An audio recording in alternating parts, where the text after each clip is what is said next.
I ride the bus because it helps me get places on my own terms. Another day, another ride.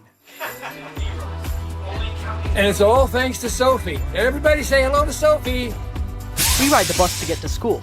We used to carpool from Medford, but this way, we don't have to worry about gas or parking.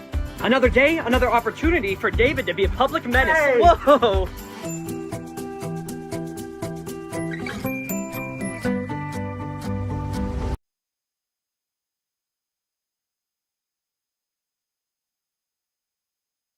My name is Mason Mahaffey.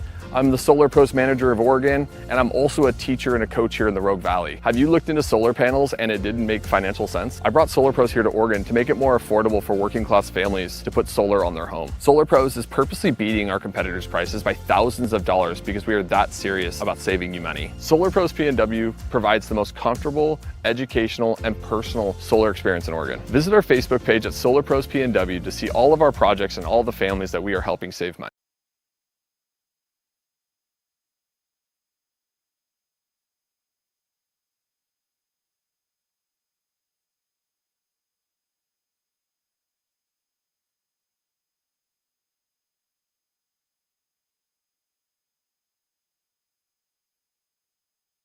Jeep Adventure Days at Lithia Chrysler Jeep Dodge of Medford.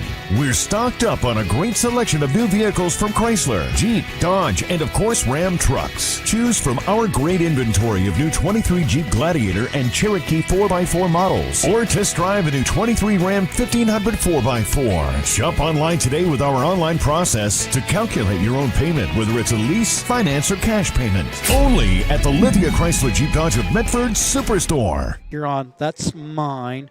That should be yours. Yeah, it's all the way down. It's still loud. Okay. Hello and welcome, sports fans, to this live video streaming event from Table Rock Sports Productions in partnership with our local school districts and outstanding sponsors who make these presentations possible. I'm Jim McCoy, along with Mark McLemore, Johnny McCoy on the camera, and we are live from Gary Wheeler Field at the Lithia Driveway Complex in Medford, Oregon. We thank you for joining us today. Welcome to the Lithia Superstore pregame show, powered by Siskiyou Cellular in Southern Oregon, and featuring two undefeated teams, the Lakeview Honkers versus the Cascade Christian Challengers. We're pleased to bring you this game on TableRockSports.net in partnership with the Grace Cascade Christian School District and our sponsor business partners. Joe Brett is the executive producer for this event. Our sponsors keep these events free for fans to enjoy. Please let them know you appreciate their support. Please help Table Rock Sports by subscribing to our YouTube channel. And we invite you to do so, and we thank you if you already have. Mark, a pair of unbeatens. I tell you what, I suppose for me, the wake-up call on the reality of Lakeview as a contender came back early in the season when the Honkers defeated South Umpqua, who's been something of a perennial powerhouse over the last several years. Yeah, absolutely. I mean, you look at them taking care of South Umpqua. It was at home, which, always helps the Honkers, but still a good win for them. And they also, last week, took care of Coquille as well at Coquille. So a couple of good wins. And North Valley, as far as that goes, also a good win at North Valley, 14-10. So they've had a good last couple of games, especially against probably, arguably, the other two teams in our league that are somewhat toward the top of the standing. So they're coming into this game on a good run, but so are the Challengers who, although they played a couple of the bottom teams in the league, also defeated the likes of Coquille and North Valley earlier in the season. This will definitely be something interesting to watch. The Honkers, 2A semifinalists a couple of seasons ago, this year under the direction of first-year coach Jeff Graham. And right now, I'll tell you, as far as Graham's concerned, he's got this team believing. He's inspiring more believers in Lakeview than Billy Graham right now. And they're coming in, you can tell, with a lot of confidence. Well, anytime you're 6-0, both teams coming in at 6-0, and if you're 6-0, there's a lot of confidence being instilled at that point.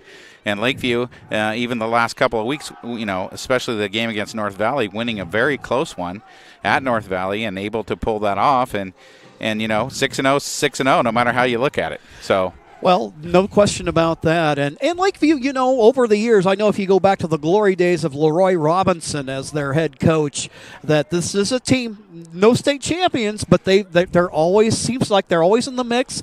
And even if they have a down season or two, they don't stay down very long. And right now, but this team, I think a lot of it just really comes from all the experience that Lakeview has on their team. It seems like the likes of Denver Johnson and Alves and Marcus, they've been around forever, it seems like, and all of those lumps they took as freshmen and sophomores that is only really added to the experience and the confidence. So this is going to be a different kind of Lakeview team than maybe we remember from a few years back. Oh, I think you're absolutely right about that. They have 9 seniors on this team, and they have probably a similar number of juniors. So a very, like you said, experienced team that we're going to see tonight from Lakeview. So getting ready to kick it off, the Challengers in their home black uniforms, moving from right to left. Miles Maxwell will get ready to kick it. End over end kick down to about the 27-yard line. And it'll be taken there where the Challengers will set up offensively. Let's go ahead and give you the starting lineup for the Challengers offensively. They'll look like this. It'll be Ashton Moody at quarterback, Caleb Scaglione at running back, the receivers, Peyton Maurer, Christopher Fralick, Luke Wilson, and Dylan Westlake. The tackles are Jack Nips and Mason Hoffman. The guards are Sam Seiss and Luke Ryder, and the center is Zach Cook, I should say. And with the 1st and 10, Lakeview's been very stingy on defense. One of the best teams in 3A as far as that goes. Empty backfield, 5 receiver set. You don't see that very often. And now Scaglione will move in the backfield, but a snap over the head of the quarterback, Moody. Moody's going to have to roll out to his right, and so a big play right off the bat for the Honkers defense. Well, and I don't think Ashton was even expecting the snap yet. And you said it, not a great sign for the Challengers as they lose about 13, 14 yards on that play. So the defense will look like this for the Honkers. Miles Maxwell, Max Gallagher, Jaden Rivera, Wesley Graham along that defensive line. Linebackers, Marcus Stubbs, Graham, and Redden Lim. And the secondary, Johnson, Dooley, and Zarek Winters. Luke Wilson with the carry on 2nd down. Give him about 12 yards on the gain that time, so a nice gain for Luke there, bringing up those still 3rd down and 15. So a 3rd and 15, so shades of what we saw last Friday night against Phoenix, where the Challengers got off to a tough start. Pass complete, though. Dylan Westlake with the reception, but good defense there by the Honkers. And that'll bring up a 4th down and long, and the Challengers in a position they're not used to. They're going to have to punt this thing away. Yeah, that first play just killed them with that snap going behind them and losing 14 yards and just not really able to get back in the play after that. So Moody will get set to kick. Problems again with the snap. High end over end short kick. This is going to land at midfield and take a few Challenger bounces. Denver Johnson going to walk away from it, and now the Honkers will get set. It's not basketball season, Jim. And we'll take a look at that offense for the Honkers. They'll look like this. Benny Alves at quarterback, Brandon Marcus at running back. The receivers, Miles Maxwell, Zarek Winters, Colin Takini, Denver Johnson. The line, Braden Spalasso, Owen Graham, Max Gallagher, Jaden Rivera, and Colton Ashford.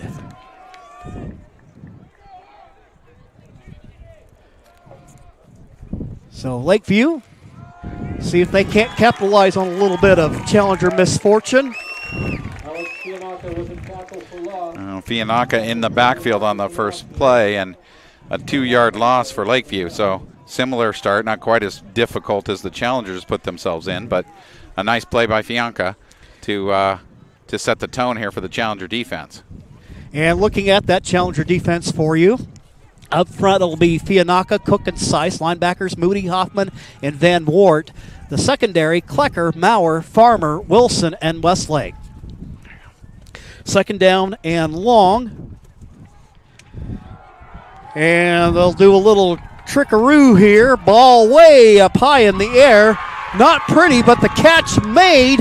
Making the catch for Lakeview.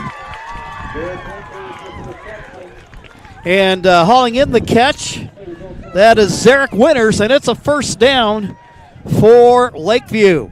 Yeah, 28 yards on the pass play, on the reverse pass, and boy, Lakeview pulling out all the stops right there from the beginning. I didn't really see who threw that ball. One of the receivers. I think it was number 10, but a nice big gain for Lakeview. And that would have been Denver Johnson. First and 10 at the 40-yard line of the Challengers. Alves, shotgun look, Maxwell in motion. And taking off with it is Alves. Alves gets out across the 40-yard line up to about the 43. So a good solid pickup on first down. Fianaka again for the Challengers in on the stop. So just a little less than 4 minutes into the ball game, and Lakeview has shown they are ready to put this Challenger team to the test. Well, a nice little bit of trickery there to get this drive started for the Honkers. So Alves with Marcus in the backfield, Maxwell in motion to the right side. Take the snap, give to Marcus, but the Challengers do a good job of reading the run. In on that stop, part of that mix is Sam Seiss. Yeah, no gain on the play. Good job by that Challenger defense and putting Lakeview in a third and long here. So the ball spotted at the 37 of the Honkers. 7:36 left to go in the first quarter of play. Challengers, one bad snap, kind of undoes their opening series. And right now, Honkers on the move, but the Challengers doing a good job of reading the run. And now we have a third down and 7.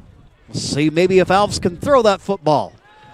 He's going to drop back, look the throw, looking downfield. Good coverage by the Challengers, but we have a flag on the play. Yeah, a little bit too much from Westlake, I think. Had a hold of the receiver as he was going down the sideline, and that's going to be a 15-yard penalty against the Challengers and a first down for Lakeview. So Lakeview on the move. It's all going their way to open this ball game up. And again, for Cascade, we knew that this would be a test for the Challengers, given the competition they've had. There's been a couple of games where maybe they got off to slightly rugged starts, but pulled it out. But Lakeview, I think one of the things they've got going for them, Mark, that there's a lot of guys that they can throw at you in terms of Alves looking like a very legit quarterback as a double threat. And then you've got Marcus there in the backfield, and then, of course, a fantastic athlete in Johnson out at the wideout position. They only marked it off as a 10-yard. I thought pass interference was 15, but I guess the Challengers will take it if it's only 10. Ball will be spotted at the 28-yard line. First and 10 for the Honkers. Going in motion is Maxwell to the right side. Alves going to go ahead and take it to the outside.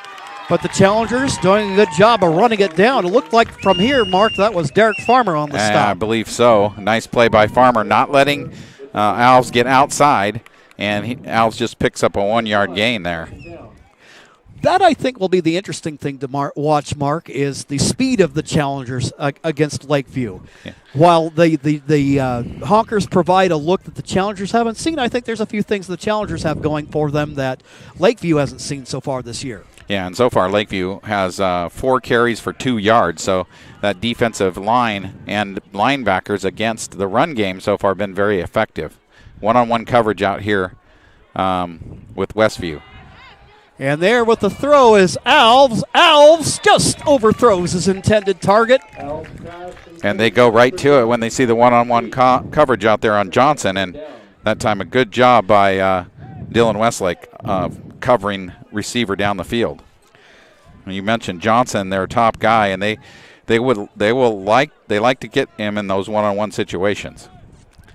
So it'll bring up a 3rd down and 9, and I'm thinking here, Mark, we're in 4-down territory. Oh, absolutely. For Coach Graham. So you could run the football right here if you wanted to, and then go for it on 4th down. We'll see what he decides to do. Again, one-on-one coverage down here on the bottom. It looks like they're going to put the safety over the top. You see Peyton Maurer coming out. Alves looking downfield, looking to throw, and again, just slightly overthrows his target, and that'll bring up 4th down. Well, and you can see the Challengers' game plan. They want to get their receivers one-on-one against the Challengers down the field, but so far, Challengers doing a good job of covering down the field.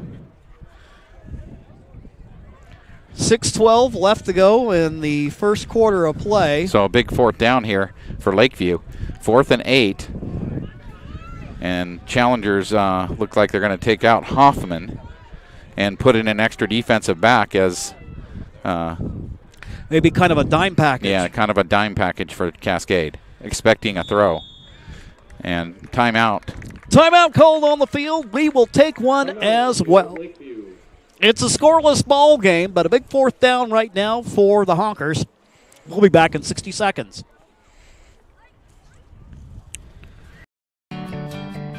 It takes meticulous planning,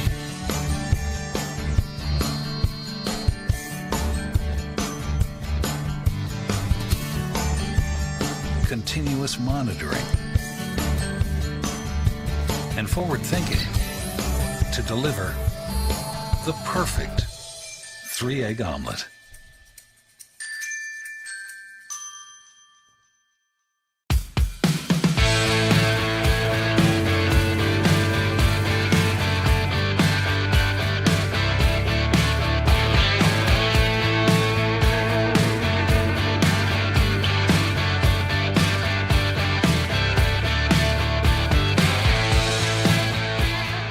Come enjoy the patio. Get out of it.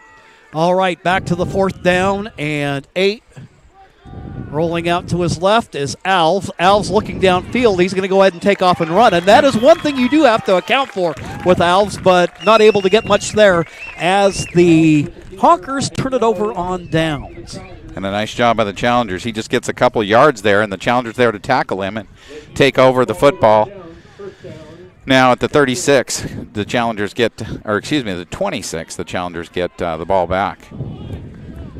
Well, Challengers come out offensively, and no doubt they're going to reach into their bag of tricks a little bit. Again, starting out showing a kind of an empty backfield look, although you have, it looks like Freilich lined up in something of an H-back, almost slot position. Moody. Well, he'll just take off and run with it. A flag on the play in the backfield. Crosses the 35-yard line to the 37, but I think that one's coming back, Mark. Yeah, it's a hold on the edge, I think. And Challengers killing themselves so far with bad snaps and now a holding penalty. So that'll be a 10-yard penalty against the Challengers. I'm trying to remember the last time we've been this deep into the first quarter and there hasn't been any score on the scoreboard. Pretty unusual so far. But Challengers now with their second possession, and both teams' defenses are, you know, if you look at the total scoring in 3A this year, the Challengers and the Lakeview Honkers, two teams that are at the bottom. If you look at points against, both their defenses have been stellar this year. Trips to the left for the Challengers. Moody at quarterback, clapping his hands together. Got a man in motion from the right side. Do a little bit of fly sweep look, a little bit of running room there. And that is Christopher Freilich with it, crossing the 20-yard line up to the 21. I think that might have been Dylan Westlake actually there. All right. And he picks up about 7 for the Challengers. Gets them out of negative yardage that they've had so far after that big 14-yard loss on the first play of the game. So second down and 12. We got Wilson in motion. And he'll, for the Challengers, there's a little drop there, and it's just, well, I would say emblematic of the way the first quarter has gone. Yeah, so far for sure. I'm sure, no doubt. We've had some rain here in the Rogue Valley, and it looks like we might have a little bit more in store as the evening goes on. But it makes for a slippery football and, provides a little bit of a disadvantage for the passing game. Makes you wonder if we might not be in for a defensive slugfest tonight. And you talked about the points surrendered on the season. So I don't think that could be much of a surprise if it played out that way. Moody throwing the football, and that one through the hands of Peyton Maurer.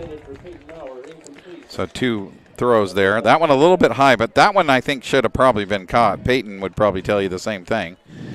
4th down now for the Challengers, and I'm assuming the punt team will come out. Moody will punt the football here. Not really much of a punt team. No. He just kind of moved the quarterback back into punt position. So Moody will get set to kick it. Waiting the punt is Denver Johnson. Moody moves out to his left. The lefty boot. Takes a couple of bounces, and they'll take a little Challenger roll down to about the 33. And that is where Lakeview will get it. Challengers struggling so far in this football game to get anything going offensively, and they have minus 3 yards passing and 3 yards rushing, which means 0 so far for Cascade Christian. It has been a tough one, no doubt about that. They're going to spot the ball at the 34-yard line. We've got 4:50 left to go in the first quarter of play. Honkers on the other side of the ledger here have 28 yards passing and 4 yards rushing, so 32 yards. So neither team really putting up big numbers so far. Do a little bit of a tight formation with trips to the right for the quarterback Alves. And a little movement on the line, and more laundry than you probably see on Saturday morning for the Challengers. And you can see the Honkers getting a little anxious there as well. Both teams a little bit flustered by the other team's defense, and sort of to be expected. We haven't seen defenses like this. Neither team really so far, I would think, this season. So that'll move it back, and now it's a 1st down and 15 for Lakeview.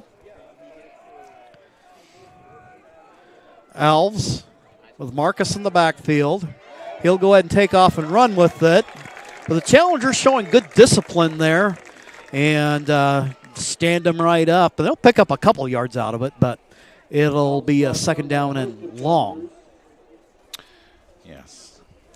Good defense by the Challengers, although a little miscommunication by 2 of the defensive backs. No one covered one of the receivers out in the flat. I wonder if we'll see Lakeview go back to that again here later.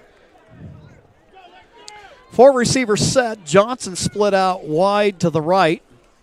Slot on his side. Looked like that might be Takini. Pressure on the quarterback.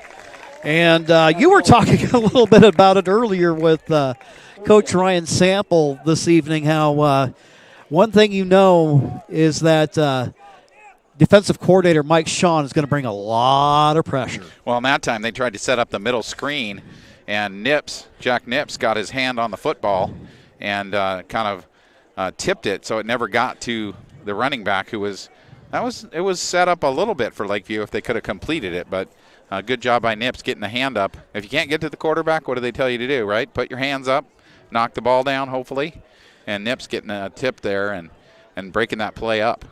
Zach Dooley checking into the lineup. The receivers to the right side. Well, got Denver Johnson over there. Yeah, think you got to watch Johnson if you're the Challengers. Maxwell in motion and a penalty flag. And a false start again on Lakeview. False start. So both teams, like we mentioned, really struggling offensively to get much of anything going.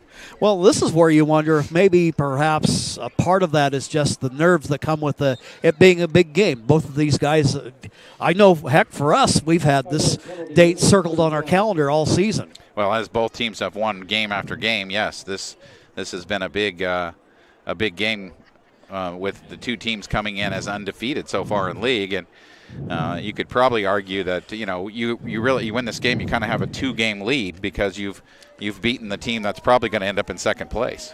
Well, and then for the Honkers, looking at their upcoming schedule, they've got Phoenix and Sutherland, so it's all downhill from here for them. Alves dropping back, looking to throw. Reception almost made.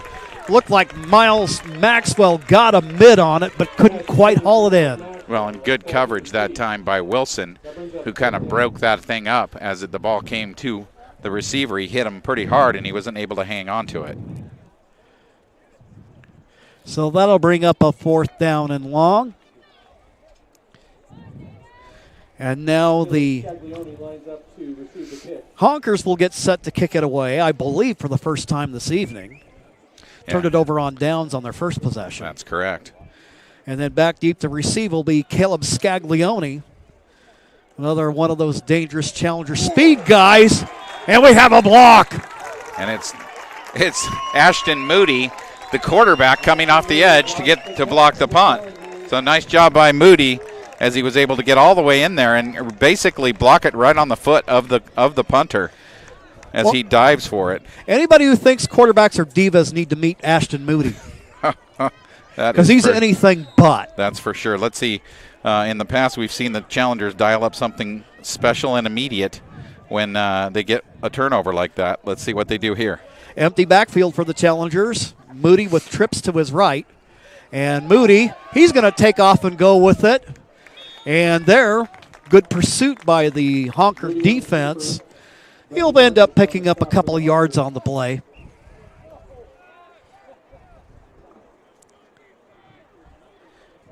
But the challengers, they've got this down to about the 12-yard line of Lakeview.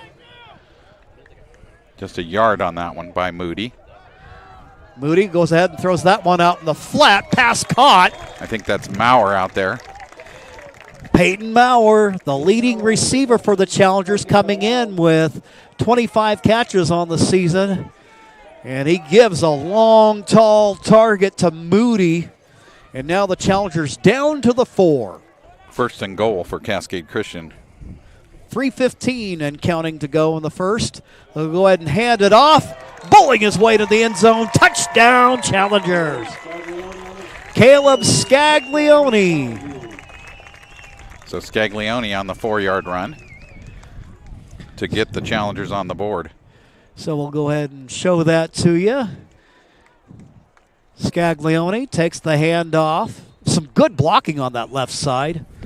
And he pounds it home. So now the Challengers get set for the point after attempt. That taken care of by Mason Hoffman.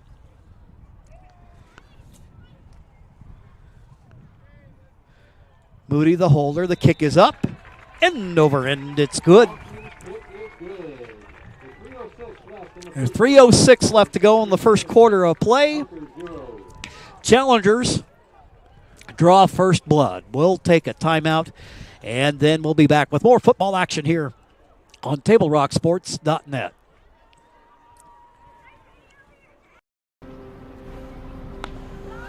Thanks for the ride. I'll see you after the game. Hey, Dear Katie, I've been your #1 fan since I watched your first game all those years ago, and I still love watching you play. But I wanted to see you win so badly that my competitive nature got the best of me. I lost track of what's important. I thought I was supporting you, but I was really just embarrassing you. I'm not your coach, and I'm not an official. I forgot my role. I'm your parent, and you deserve better. From here on, I promise to keep my emotions under control. I'll cheer for you and all the other players, no matter the score, no matter the outcome. Thank you for sharing with me how I can do a better job of supporting you, your team, your coaches, and the sports you love. Still your #1 fan. Love, Dad.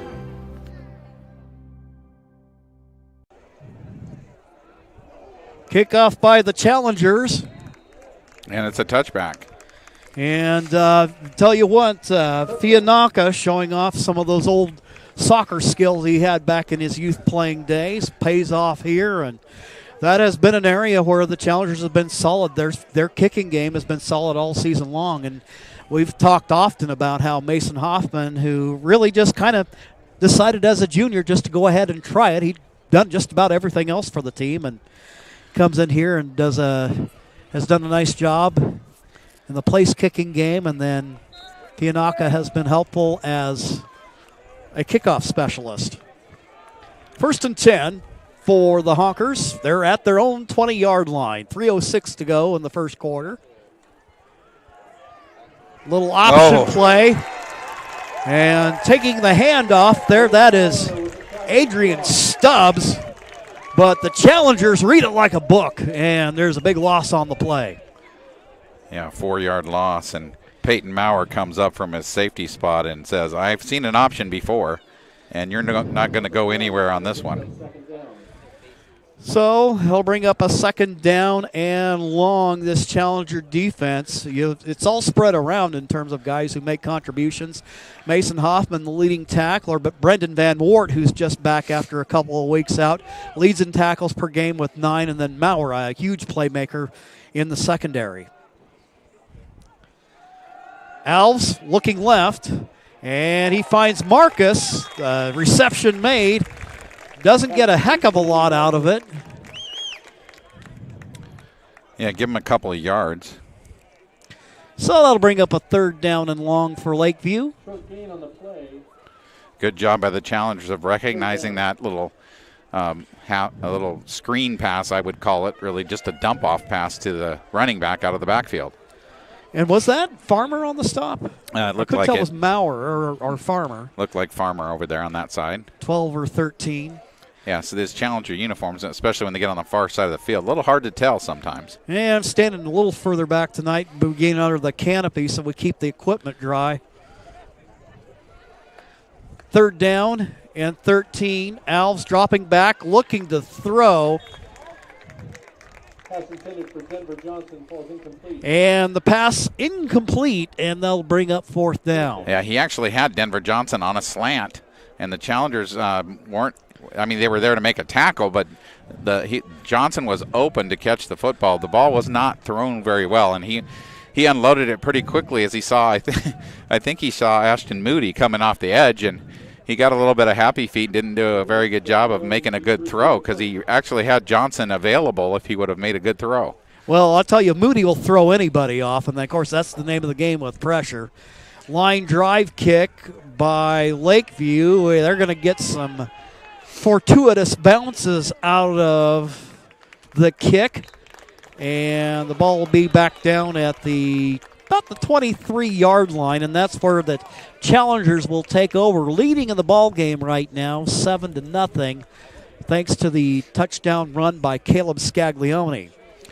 Yeah, and you called it exactly correct on the great roll. They probably got a 25-yard roll out of that thing, and did put the Challengers clear back at their own 25.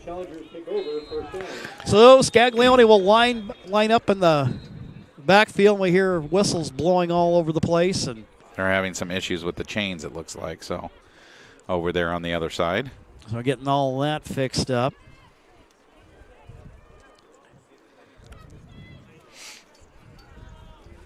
Table Rock Sports thanks our great sponsors, including the John L. Scott Real Estate Scoreboard and our longtime friends from Sherm's Thunderbird and Food for Less in Southern Oregon.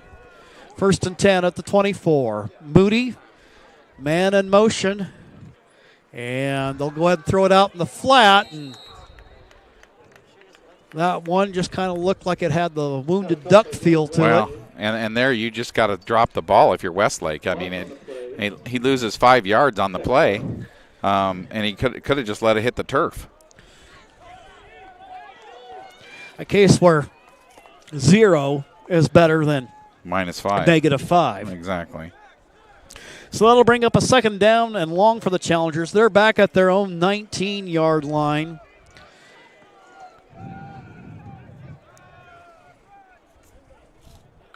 Shotgun look for Cascade.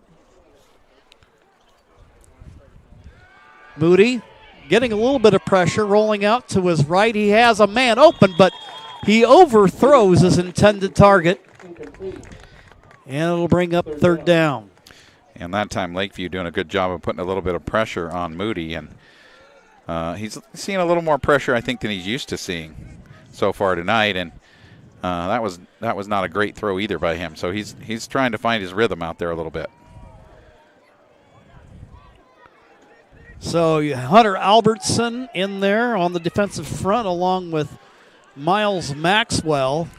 Third and long now for the Challengers, and they don't have a ton of plays for this situation, so let's see what they dial up here.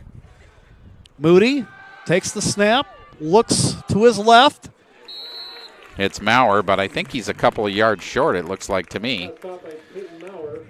And you can just tell, it looks like the feel of the ball just must be difficult tonight. Is it just the I think throws you're right just about don't that. look like you expect to see. And the Challengers are going to call a timeout here. And oh, no, never mind. It's the end of the first quarter. So we have 1 quarter of football in the book, and it has been something of a defensive standoff. Challengers lead, though, 7-0. We'll take a timeout, and then we'll be back with more here on TableRockSports.net.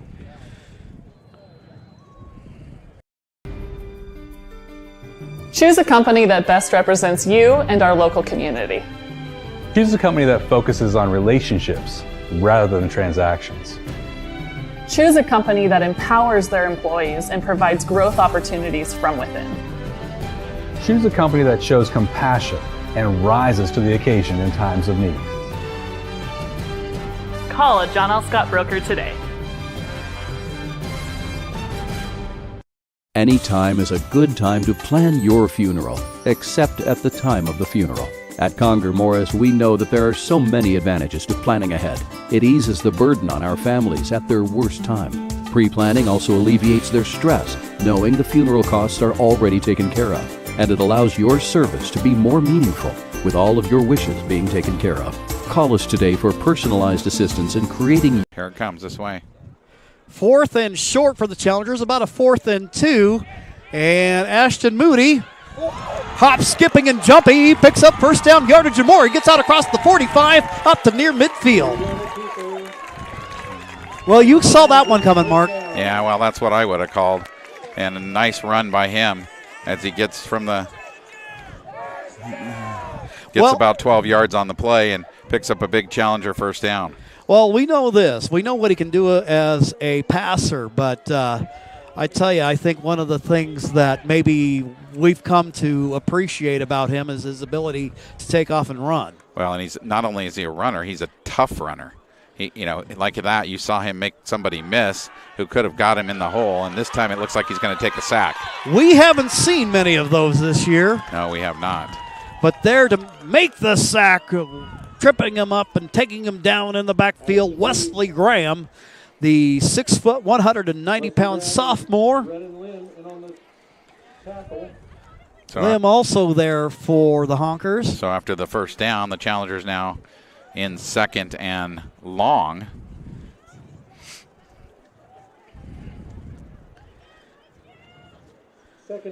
And he got through there. Graham got through there in a hurry. Oh, he did. Well, he's a big kid, and somebody's got to slow him down. 2nd down and 18. Scaglione in the backfield. In motion is Luke Wilson. And Coach Getman, I think, is going to take a timeout and figure out what he wants to do here. Timeout called on the field with 10:38 left to go in the first half of play. Your John L. Scott scoreboard showing Cascade Christian 7, Lakeview nothing. Table Rock Sports welcomes Solar Pros and owner Mason Mahaffey to our sponsorship team. Solar Pros can save you thousands on your home solar panel installation. Check out their Facebook page to learn more. Search Facebook Solar Pros PNW. And then tonight, it'll be senior recognition tonight. You know, there's no seniors on the boys or girls soccer teams this year, but Stephanie Chavez, senior Chavez's daughter, senior runner on the cross-country team, she's going to receive recognition for her contributions to the program at halftime. 2nd down and 18. The Challengers at their own 41. And Wilson going to go ahead and take off and run with it. He'll get up to about the 45-yard line. Denver Johnson there to make the stop. And he gets about 3 on the carry. And that's that fly sweep that the challengers love to run. So it'll be a 3rd and long for Cascade. 10:09 left to go in the half. Dylan Westlake is there. He's in that bunch of receivers wearing number 15 to the right of the quarterback, Moody. Wilson going in motion to the left side. Moody looking downfield, completes the pass, escaping the tackle. I believe that is Maurer that made the catch. Yeah, it is. And he crosses the 30 down to about the 26. Yeah, 28 yards on the play. Coming in with 25 catches on the season, and he's definitely the go-to guy at about 6'4", 6'5", 200 pounds. Well, I like the call there. Just get him out there and let him run with it once he catches it. Challengers at the 27 of Lakeview. Moody dropping back, completes the short pass. Really, if you think about it, it's kind of the equivalent of a long run. Like the sweep play almost, as Maurer gets about 6 on that. So the Challengers finding some rhythm here on this drive after what has been at times a rugged night offensively. Moody clapping his hands together, throws it out, and looking for Freilich, underthrows it, and the pass falls incomplete. Yeah, Moody's having trouble hanging onto that football for some reason. I don't know if it has to do with the turf or what. But so they're trying to get a new football. Maybe that has something to do with it. And that pass was very close to being a backward pass, it looked like to me. And then that becomes a whole different set of issues. Exactly. Twin receivers out to the right, Westlake along with Christopher Freilich. Twins out to the left side. 3rd down and 5. And they'll go ahead and it's going to be Moody going to take off and run with it. Good defense there by the Honkers, but he cuts it to the outside. And he gets about 7 or 8 yards. Give him 7, and I think he's got a challenger first down. Well, I tell you, the way this game is going tonight, I mean, you don't ordinarily think of the Challengers, and they do pick up a fresh set of downs. And Lakeview is going to call a timeout, it looks like. There's a Lakeview player actually down over here on the sideline, Jim. So we'll go ahead and take a timeout ourselves. John L. Scott scoreboard showing the Challengers up 7-0. We'll be back after these messages. Diverse venues, we got them. Year-round sports access? You bet. Race cars, soccer, paragliding? Check, check, check. Medford has it covered as your sport ground, where the West Coast plays. Okay, you know how people complain about how Dutch Bros workers are like too nice, too hyper, compliment you too much, whatever? Maybe you're not nice enough. Maybe you need to get a little Dutch Bros in you.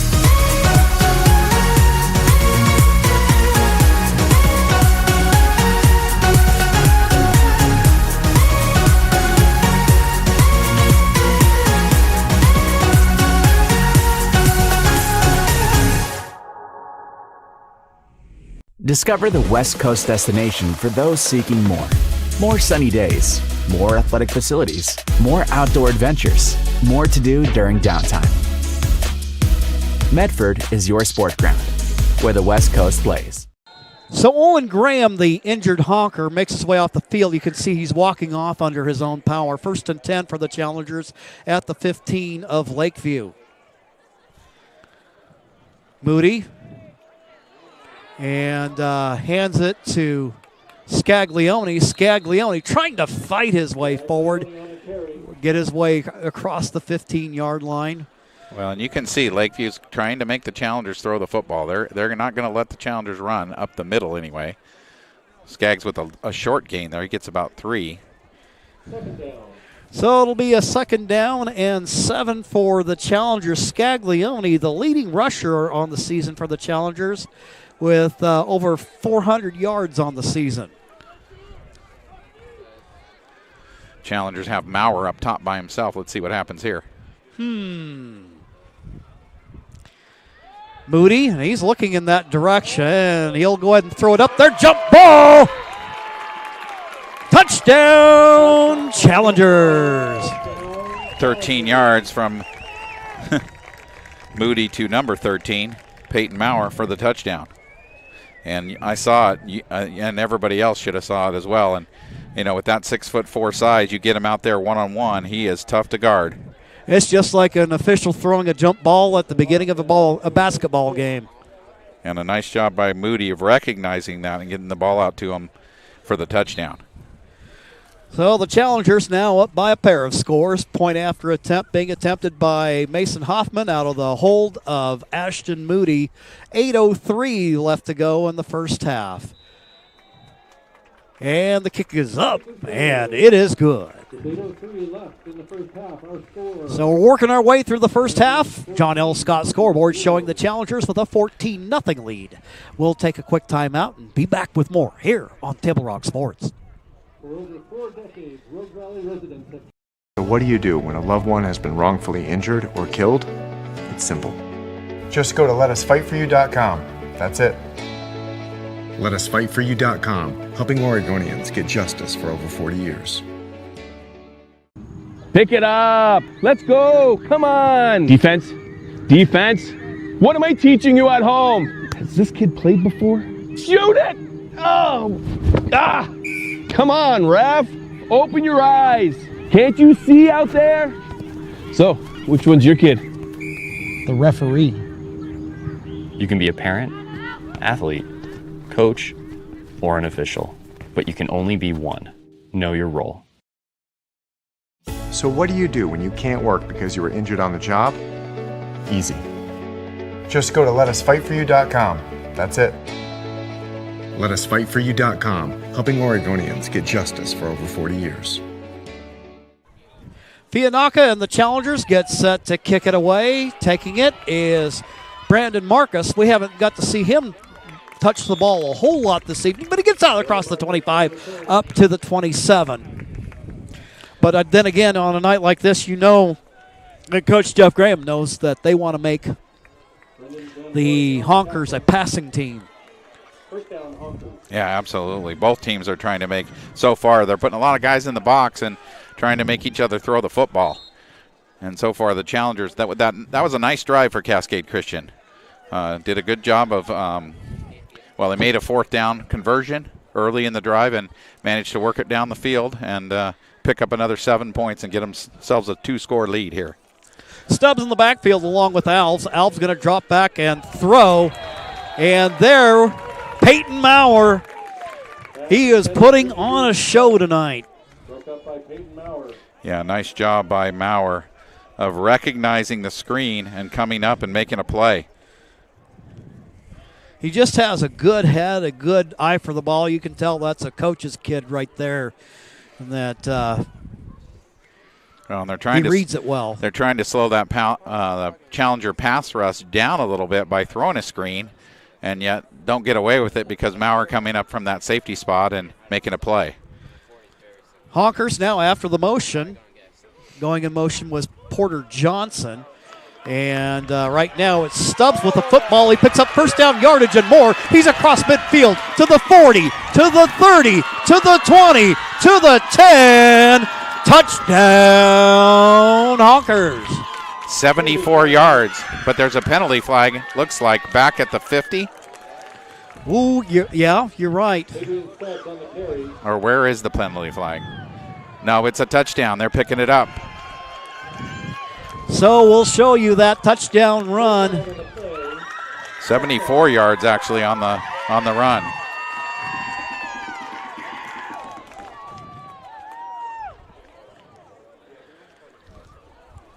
He was up and gone, outrunning the posse for a Lakeview score.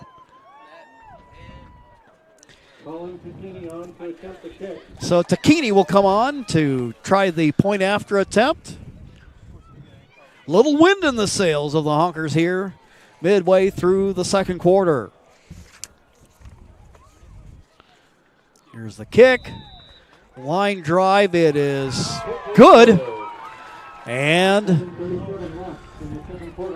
the Challenger lead is now down to 7. It's a 14-7 ball game. We'll take a quick timeout, and then we'll be back with more football action here on TableRockSports.net. It's game day or a family get-together. Sherm's has the quality products and prices that will make you cheer. Sherm's Thunderbird Market, Medford's original discount grocery store. Daily adventures this summer starts at Pinnacle 365. Accelerate your day with morning motivation. Freshly ground, swiftly brewed. Add some extra crunch to your lunch with our mouth-watering crispy crunchy chicken. The perfect combination of crispy juicy chicken and irresistible flavors. Earn free rewards and save at least 16 cents a gallon with our Peak Rewards app. Get supercharged and add to your fuel savings when you purchase Core Water, Nestle Ice Cream, and Red Bull. This summer, let's meet at the Peak and save on our daily adventures. You want diverse venues? We got them. Year-round sports access? You bet. Race cars, soccer, paragliding? Check, check, check. Medford has it covered as your sport ground, where the West Coast plays. Miles Maxwell kicking off. And the Challengers taking the kickoff, running up the left sideline. And Wilson with the return and does a good job there of giving the Challengers some pretty solid field position, as no doubt they'd like to quickly have an answer as the Honkers gain momentum on that 74-yard touchdown run. And Mark, you and I are struggling to remember a time when the Challengers have given up a play that big so far in the season. Yeah, it's really amazing that the Challengers so far this season really haven't given up one of those big plays for a touchdown. Now on first down, we have a flag in the backfield. That's illegal motion on the Challengers. This one's coming back. So after all the sound and fury, this is all going to come back. Yep, legal motion against Cascade. I think it was Scaglione it was Scaglione that actually moved before the snap. He knew he had to get the block on the edge for the fly sweep, and he moved just slightly before the ball was snapped. And that one's going to get you a penalty every time. So that's going to move the football back to the 36-yard line of Cascade Christian. Both of these teams have been bit some by the penalty flag this evening. Well, and they both had negative plays on first down, and those negative plays on first down, make it a lot harder to get your first down. Your next first down, I should say. Ashton Moody. Man in motion is Peyton Maurer. Moody dropping back, quick throw, pass complete. To Maurer. Not a heck of a lot out of it. But positive yardage nonetheless. Well, he gets back about 4 of the 5 yards that they lost on the penalty. So that'll bring up about a second down and 11. 6:26 left to go in the first half. Mentioned that the Honkers have Phoenix and Sutherland coming up. Next up for the Challengers, it'll be senior night and homecoming next Friday night against the St. Mary's Crusaders. Moody dropping back, looking to throw, doing a good job of reaching up and catching it. And looks like Dylan Westlake. Yeah, give Dylan about 5 yards on the catch. He's not the biggest guy in the world, but I tell you what, you saw right there, he can jump up and get one. Well, and we're seeing a little bit better rhythm now from Moody throwing the football. Early he was having some trouble, but he's completed 5 out of his last 6 now. And that's what has helped the Challengers move the football down the field, get that last score, and having a little bit of success here so far in this drive. Big third down now, right now. 3rd down and 5, and Westlake cutting his way through traffic. Nice piece of running by Dylan Westlake. Dylan Westlake on the carry. And I think this is one of those guys that... we got a flag on the play, I think. I'm trying to figure out if it's a flag or it was him getting his... Never mind. I don't think it was a flag. Okay. I'm trying to... Well, it wouldn't have been the biggest surprise in the world because, like you said, this is been one of those nights where... Well, it is a flag, excuse me, back here. That goes against the challengers. And it's a holding call. So negates the play. Ball goes back 10 yards. And so that'll take it back to the 36. So far the challengers with Placed at the 36-yard line. 35 yards in penalties here in the first half. Somewhat unusual for what we've seen so far. So that'll bring up a 3rd down and 15 for Cascade. Yeah, remember it was 3rd and 5, and Westlake picked up the first down, but the penalty brings it back and makes it 3rd and long here. So now they'll regroup, and they'll take Wilson in the slot to the left side. Out wide is Dylan Westlake. Over to the right side, it is Christopher Freilich and Peyton Maurer. A little pass to Maurer. Maurer has some running room. He's out past midfield to the 40, to the 30, to the 20. Little tunnel screen from the challengers. And the Challenger faithful have come alive.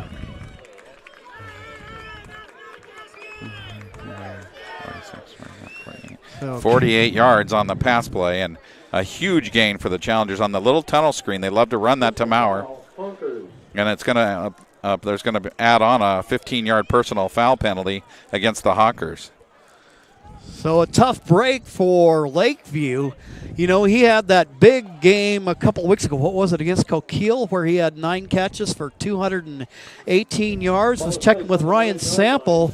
I believe the record for receptions in a game is Jack Spence with 10, and the receiving yard record is held by Christian Freilich, who had over 220 back during the COVID season, I believe it was. So big 48-yard pass and catch gets the challengers right down in scoring position here, inside the 10, 1st and goal. Moody going to throw it out in the flat, finds Wilson there, and he'll pick up a couple of yards. And there with the stop is Brandon Marcus. Yeah, just a couple of yards there. So 2nd down and goal, 1-score ball game, and it has been an entertaining first half of football. Definitely, you can see that these are teams that have come by their perfect records thus far in the season, honestly. The Honkers with the big 74-yard touchdown run. Challengers scoring in a couple of different ways. And Moody with it right now, crosses the 5-yard line, works it down to about the 3. Yeah, so a nice gain of about 5 yards there for Moody, and puts the challengers now in 3rd down and about 2 at the 2. Scaglione coming out of the lineup. Alex Fianaka coming on. He's more or less the number 2 running back behind Caleb Scaglione. And he's a little bit bigger than Skaggs. Yeah, I'd say he probably goes about 180, 190 pounds. He's a kid that's done some growing from his freshman to sophomore year. So watch the quarterback power here to the right. Moody with it. Runs into trouble. And Stubbs is there to slow him down. And Owen Graham to finish him off. And if we know it's coming, the Honkers knew it was coming. And Stubbs gets through into the backfield. And the challengers lose about 6 yards on that play. And we have not seen the challengers really been able to run the ball at all against this Lakeview defense. So I think are we going to call timeout here? Is that what we're going to do? Yeah. Yeah, we're going to let the clock run down because we don't want to give Lakeview too much time, it looks like, and then Coach is going to call a timeout. Right now we stand at 3 minutes to go in the first half. Timeout called by Cascade Christian. We will also pause for messages, and then we'll be right back. Glass covers the full spectrum of your glass needs and dreams. Having new windows installed by Bill's Glass dramatically update and improves the look of your home and helps reduce energy bills year-round. Let Bill's Glass show you what you've been missing. Bill's Glass, the largest glass company in Southern Oregon for your home and auto, as well as the trusted industry leader for over 50 years. Locally owned, family run, Bill's Glass in Ashland, Medford, and Grants Pass. This is Maya. As an embedded systems engineering student at Rogue Community College, Maya spends a lot of time in the lab, learning circuit design and making great connections with her instructors and classmates. By riding the bus and not owning a car, Maya saves almost $1,000 a month. RVTD helps Maya get to and from class safely and easily, enabling her to invest in her bright future at Oregon Tech. Way to go, Maya! Back to action. Big fourth down call for the Challengers, who appear to be going for it. I think if I was Coach Geckman, I might kick a field goal here. It sure would be a good option. Well, he might see if he'll do the long count, and then, but nope. As it is, Moody, and that just kind of blew up. And once again, big play tonight by Adrian Stubbs. Yep, and I think the field goal would have been the better option. Of course, hindsight's always 20/20, but sure, absolutely. So the Challengers turn the ball over on downs back at the 20, and basically Moody loses 12 yards on the play. Well, I wonder if it's something that doesn't, play a part in it to a certain extent is the fact that we have wet conditions tonight, and that can provide some hazards in the kicking game. I think the unfortunate part is, like you say, Mark, you're going to need that right leg of Hoffman at some point during the season, and it would have been a good time to try it. Yeah, I think just because it makes it a two-score game more than anything else at this point. 1st and 10 for Lakeview. They'll go ahead and hand it off on first down. Marcus with the carry. Challengers do a good job of limiting the damage there.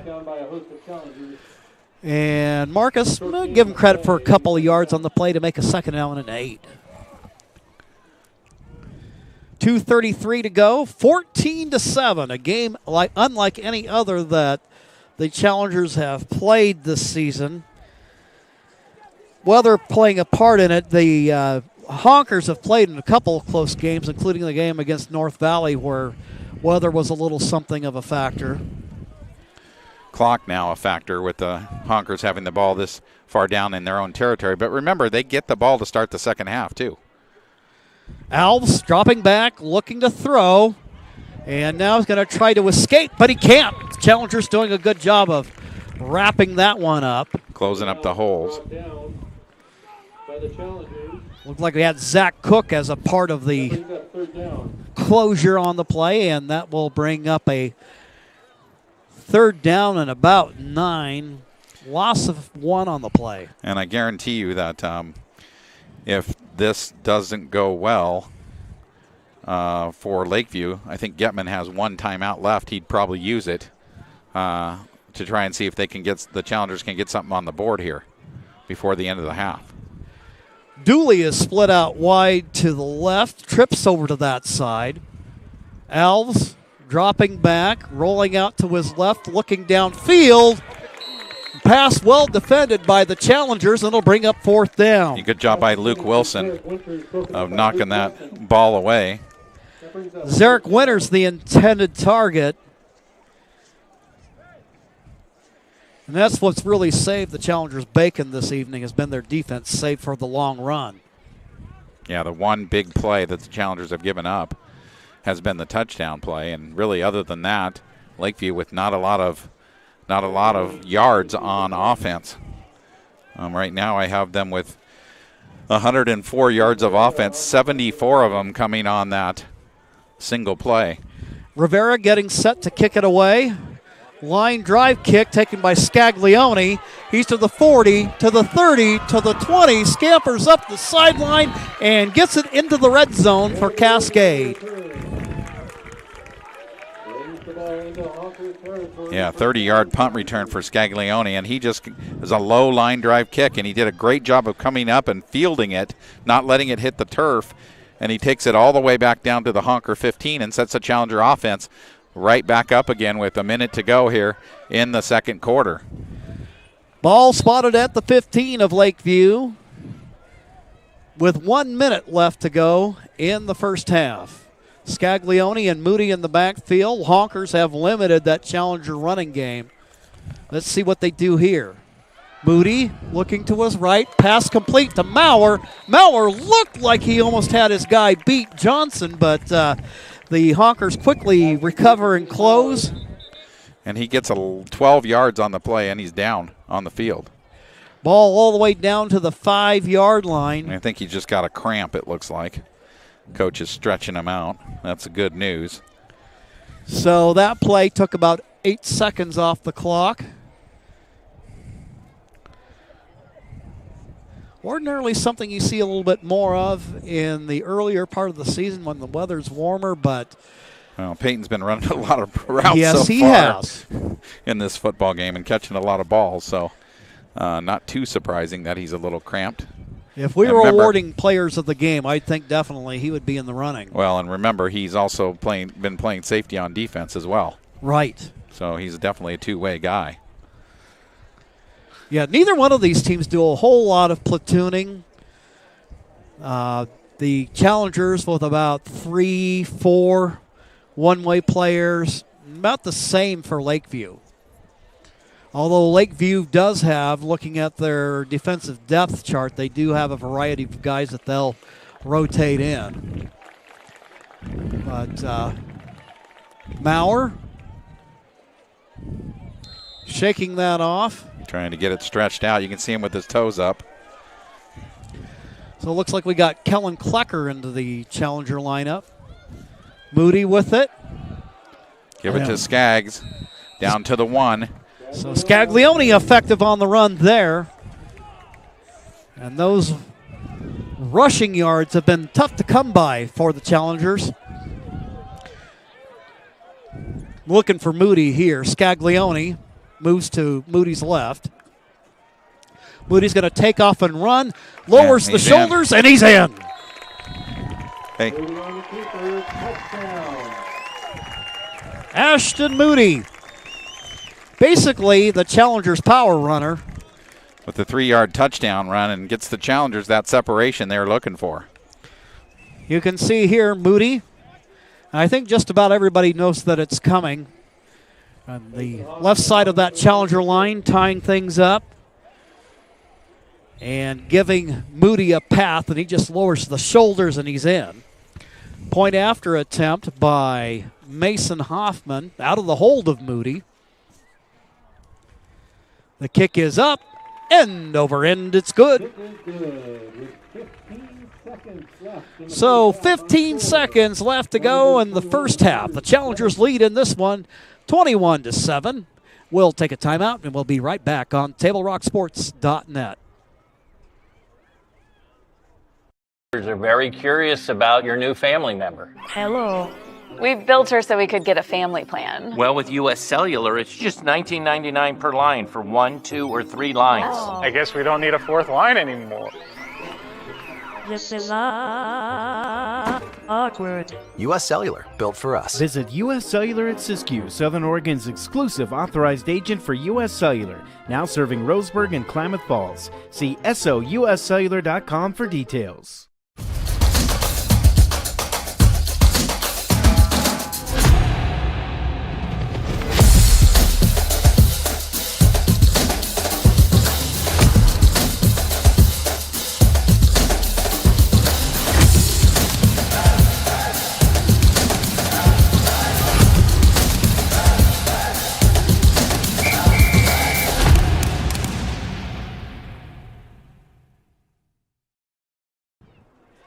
We got a little visitor up top, Dan Reese. You remember his boys coming through the Cascade program. Cody Reese, Mr. All Everything. About any ball that you put in his vicinity, he knew what to do with it. Of course, his older son, Kyle, another gifted athlete. Well, actually, Dan, a pretty fair athlete in his own right back in the day. But we won't say how many days back that was. He said he's quick counting. I do not blame him. So, Cascade getting a little separation here. No doubt it's been a battle tonight. This Honkers team coming in as advertised. And right now there's about 8 seconds left, so there's a little bit of time if Lakeview wants to try some trickery or something here.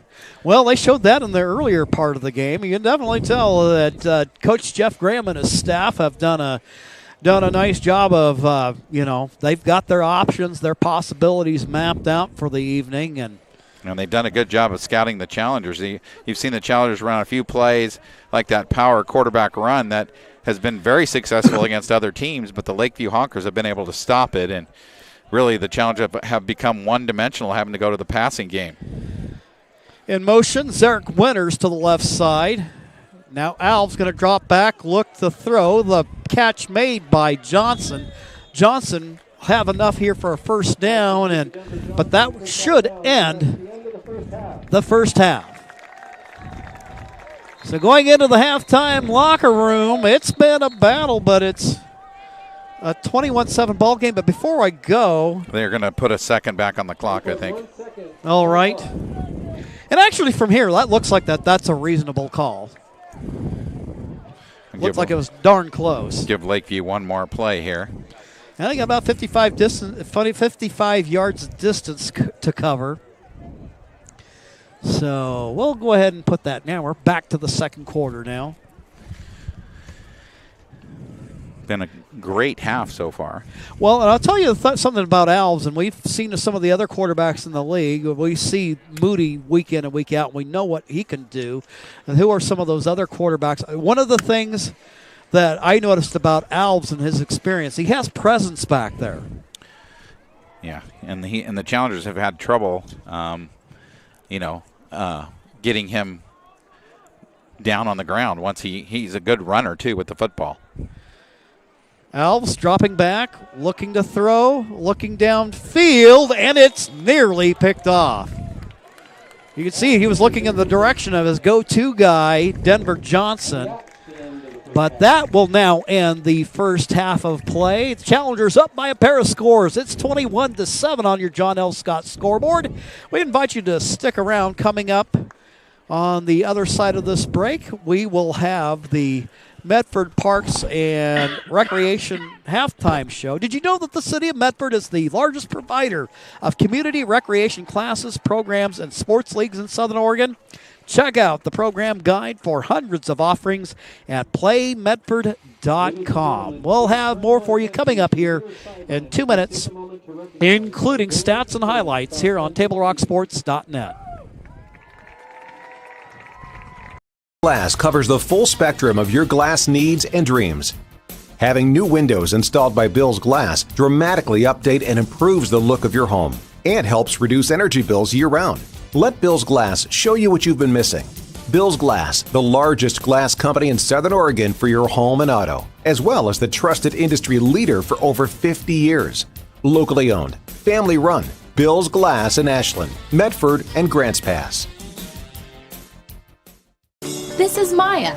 As an embedded systems engineering student at Rogue Community College, Maya spends a lot of time in the lab, learning circuit design and making great connections with her instructors and classmates. By riding the bus and not owning a car, Maya saves almost $1,000 a month. RVTD helps Maya get to and from class safely and easily, enabling her to invest in her bright future at Oregon Tech.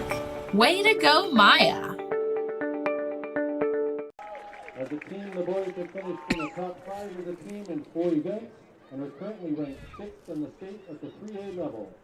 Oh, good for them. It's game day or a family get-together. Sherm's has the quality products and prices that will make you cheer. Sherm's Thunderbird Market, Medford's original discount grocery store.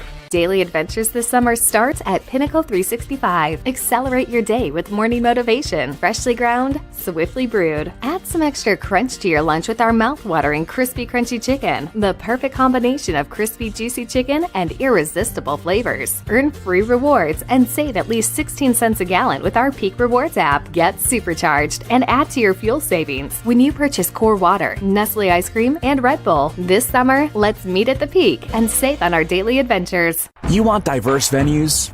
We got them. Year-round sports access? You bet. Race cars, soccer, paragliding? Check, check, check. Medford has it covered as your sport ground, where the West Coast plays. So we welcome you to our halftime report, brought to you by the Medford Parks and Recreation Department. Excitement is building for the January 2024 opening of the Rogue X Community Complex. The Aquatics and Event Center awaits you with 2 indoor swimming pools and water slides. The Event Center will host basketball and volleyball leagues and tournaments and other indoor events. Visit playmedford.com to check out your fall activities guide to learn more about the Rogue Credit Union Community Complex, Rogue X. Okay, highlights from the first half, and we weren't short on them. Challengers had some early problems in the first quarter, but got themselves on the board thanks to a run by Caleb Scaglione. Scaglione works it to the left side, powers his way in. 4-yard touchdown run, and the extra point by Mason Hoffman giving the Challengers a 7-0 lead. It would go quiet for a little while as, again, both the Challengers and the Honkers have had, as I think we'll see, some struggles offensively. Some of that's credit's got to go to the defenses for each team, but also, no doubt, conditions have played a little bit in it. But the Challengers go to the air, and then they throw to Peyton Maurer, his 13-yard touchdown reception from Moody, and the extra point try successful by Mason Hoffman to make it 14-0. Just about the time maybe you think that the Challengers have the Honkers on the ropes, they come up with an answer. 74-yard touchdown run. That's Stubbs running up the sidelines. Challengers just can't catch him. And he ends up putting his team on the board. Point after attempt successful by Maxwell to make it 14-7. But just before halftime, with 15 seconds left, Ashton Moody, he'll go ahead and take matters into his own hands. He'll go ahead and power it up the middle, and he gets in. Then Mason Hoffman adds the cherry on top with a point after attempt successful, and the Challengers take a 21-7 halftime lead. We'll go ahead and take a quick timeout right now, and then when we return, Mark McLemore has the halftime stats. John L. Scott scoreboard. You can see at halftime, Challengers lead 21-7. We'll be back after these messages. So what do you do when a loved one has been wrongfully injured or killed? It's simple. Just go to letusfightforyou.com. That's it. Letusfightforyou.com, helping Oregonians get justice for over 40 years. Pick it up. Let's go. Come on. Defense. Defense. What am I teaching you at home? Has this kid played before? Shoot it! Oh! Ah! Come on, ref. Open your eyes. Can't you see out there? So, which one's your kid? The referee. You can be a parent, athlete, coach, or an official, but you can only be one. Know your role. So what do you do when you can't work because you were injured on the job? Easy. Just go to letusfightforyou.com. That's it. Letusfightforyou.com, helping Oregonians get justice for over 40 years. Well, I got a chance.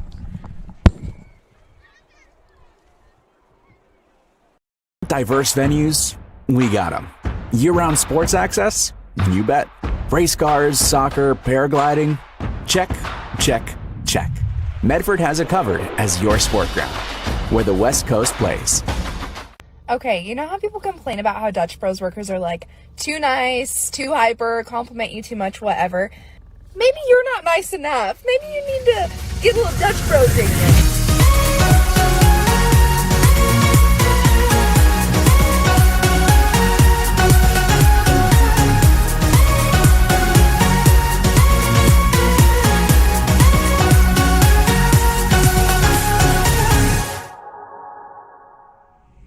Discover the West Coast destination for those seeking more. More sunny days, more athletic facilities, more outdoor adventures, more to do during downtime. Medford is your sport ground, where the West Coast plays. All right, we're back here during the Medford Parks and Recreation halftime report. Jim McCoy along with Mark McLemore, Johnny McCoy on the camera. And Mark, you have a look at the halftime stats, which I'm sure will be quite interesting. Very different than what we're used to seeing so far on the season. Yeah, actually pretty evenly matched, as the score indicates a little bit here. Challengers do have a 14-point lead, and Lakeview has had trouble moving the football. The Challengers just giving up 3 first downs in that first half to the Honkers, and rushing the ball, Lakeview 10 for 74 yards. But if you remember correctly, 74 of those 74 yards were on that touchdown run by Stubbs. So that one big play accounts for all of the Lakeview rushing yards so far here in the first half.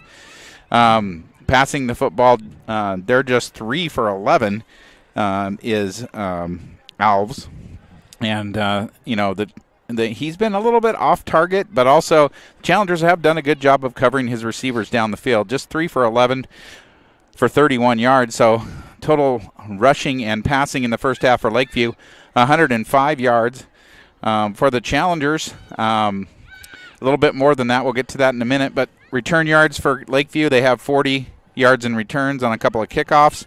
So total offense for the Honkers, 145 yards in that first half. So you take out that one play, and it'd be a dominating effort by the Challengers here in the first half. But that 74-yard run is really kind of keeping Lakeview in this game so far. They have 3 penalties for 25 yards, and they do have a turnover on downs, too, in Challenger territory. For Cascade Christian here in the first half, they have 7 first downs, rushing the ball, 15 carries for just 22 yards. So that Lakeview run defense has been phenomenal and has just been great in the first half. Passing the ball, Challengers a little bit better. Moody is 12 for 16 for 136 yards in the first half.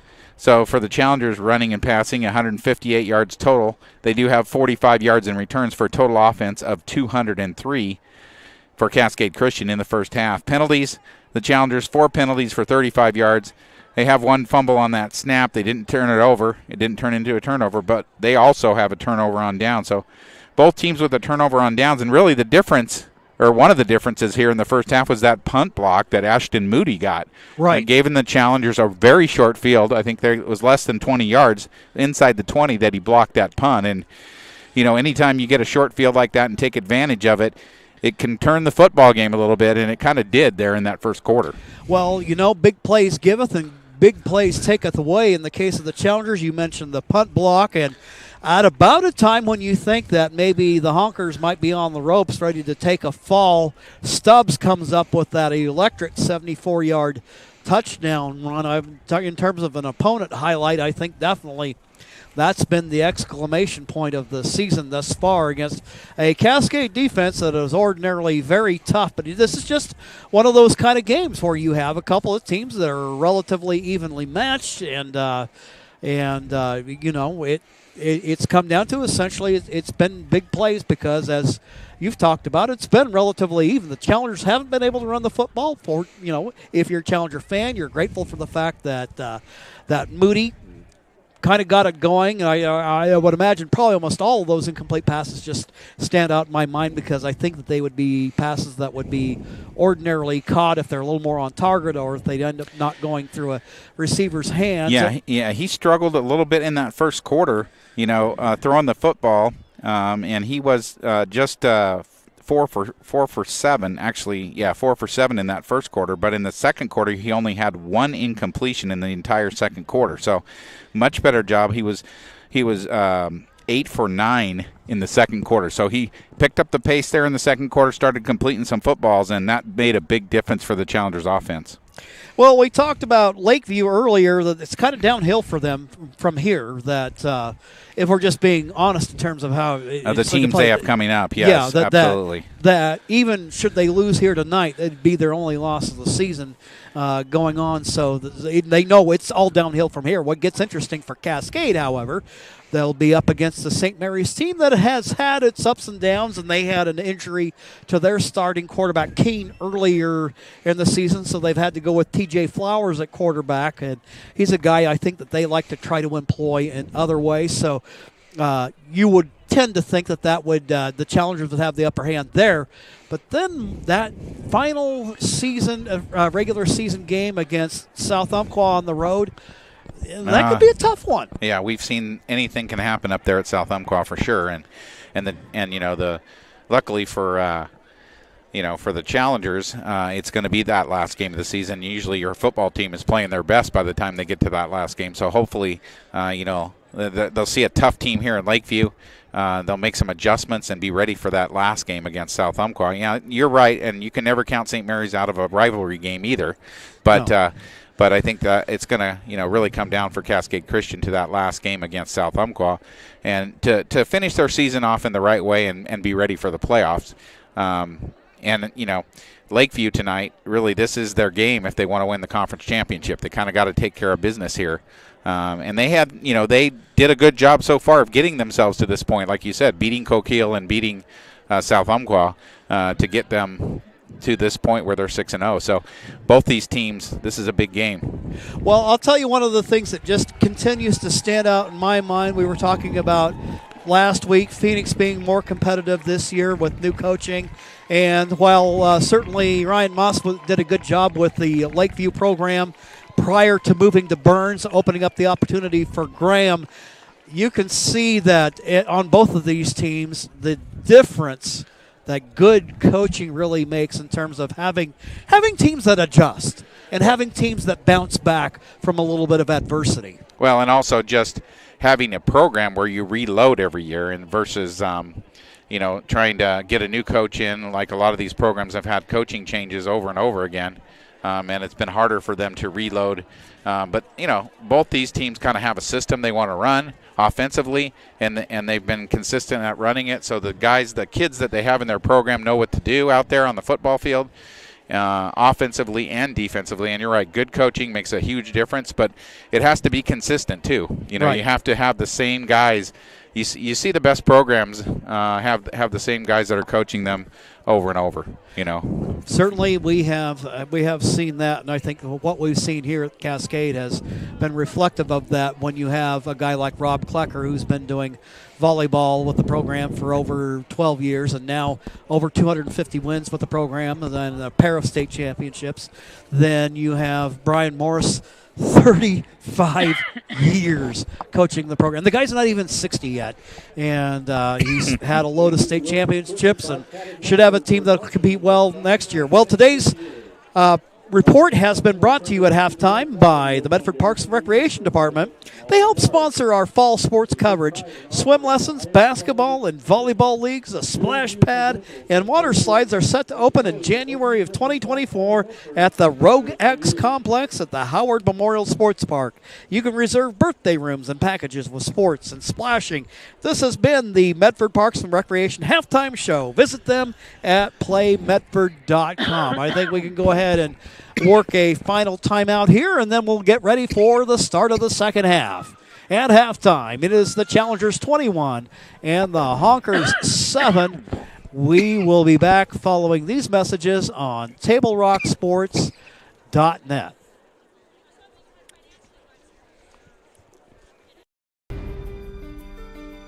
Choose a company that best represents you and our local community.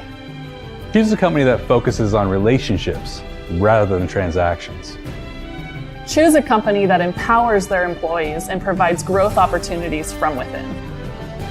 Choose a company that shows compassion and rises to the occasion in times of need. Call a John L. Scott broker today. Any time is a good time to plan your funeral, except at the time of the funeral. At Conger Morris, we know that there are so many advantages to planning ahead. It eases the burden on our families at their worst time. Pre-planning also alleviates their stress, knowing the funeral costs are already taken care of. And it allows your service to be more meaningful, with all of your wishes being taken care of. Call us today for personalized assistance in creating your own plan. Conger Morris, we'll always be there. So that's going to be interesting. Yes, it will. Let's go ahead and get one more of these in here. Diverse venues, we got them. Year-round sports access, You bet. Race cars, soccer, paragliding. Check, check, check. Medford has it covered as your sport ground, where the West Coast plays. Okay, you know how people complain about how Dutch Bros workers are like too nice, too hyper, compliment you too much, whatever. Maybe you're not nice enough. Maybe you need to get a little Dutch Bros in you.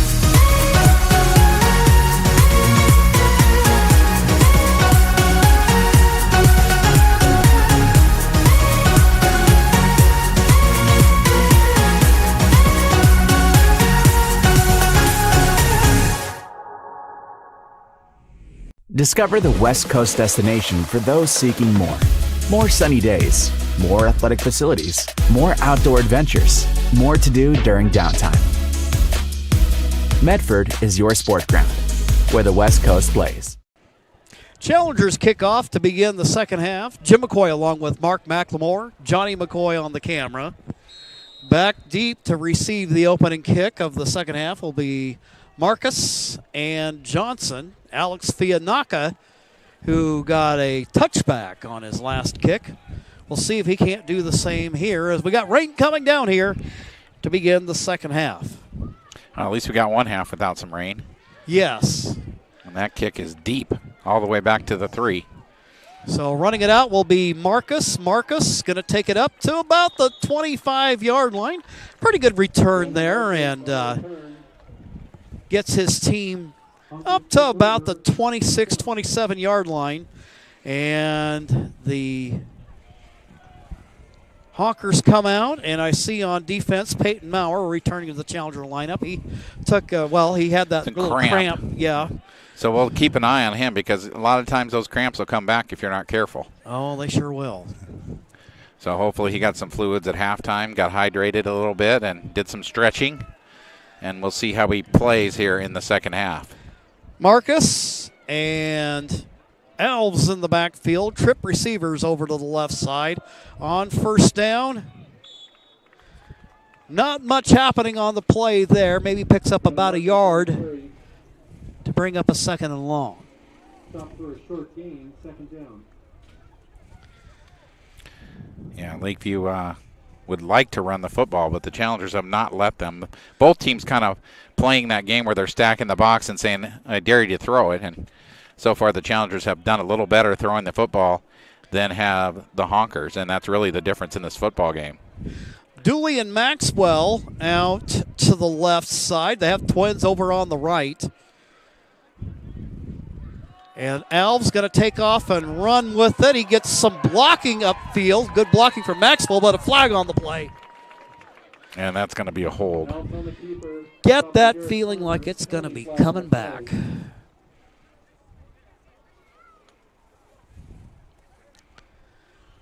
So I think he'll get the 5 yards that he picked up, and then they'll be, because remember it's a spot foul from the 10 yards from the penalty spot. So give him 5 yards, and then the holding penalty will take it back 10. And so the Honkers will be here at second down and 15. And that'll put the ball at the 23-yard line. Ball is placed at the 28-yard line. Second down. So a tough break for Lakeview.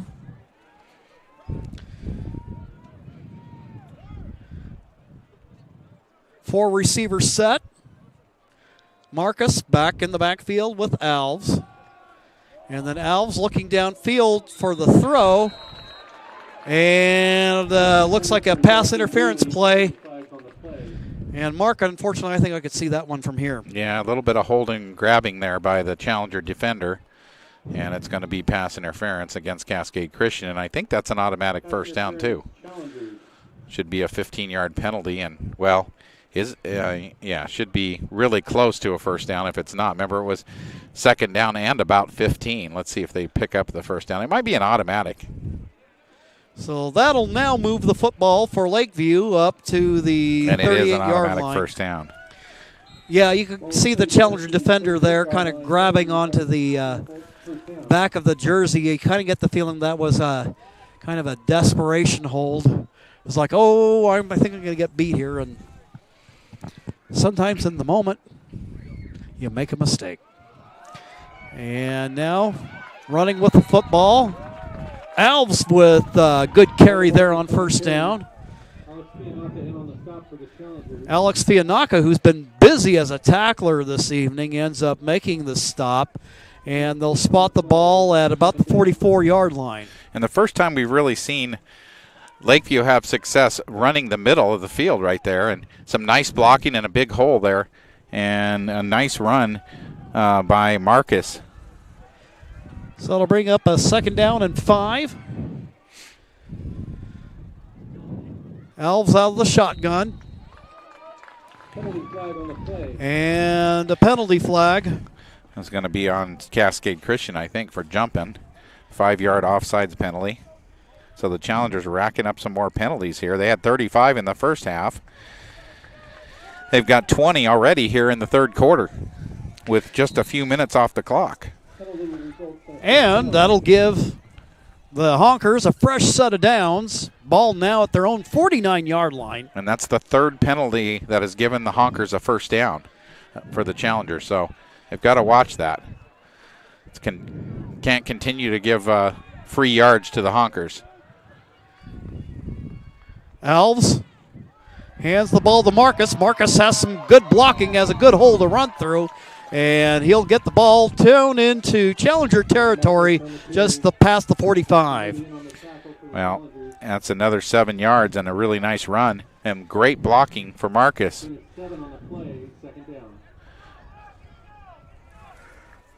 So that'll put the ball at about the 44. And this is the opening drive of the second half.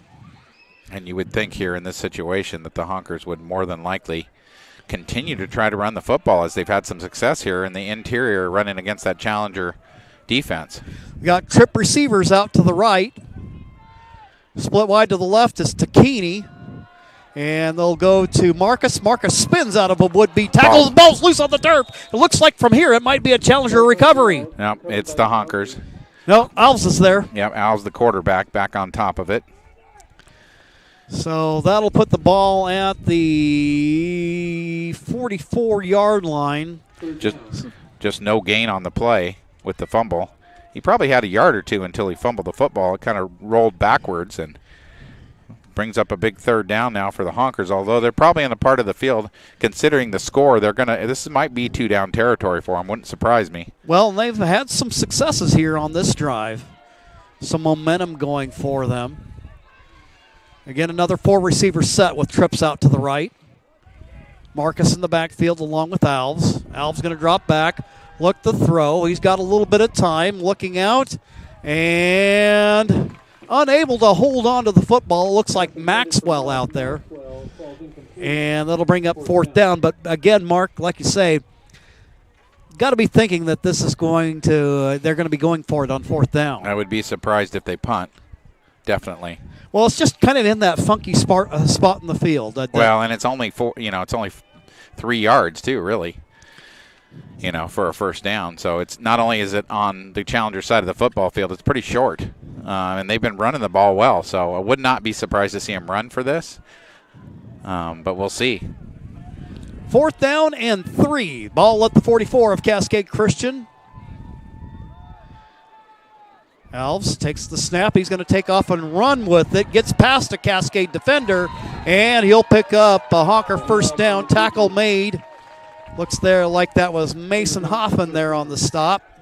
But not before he picks up 5 yards and another first down. So he'll move the ball down to the 39-yard line.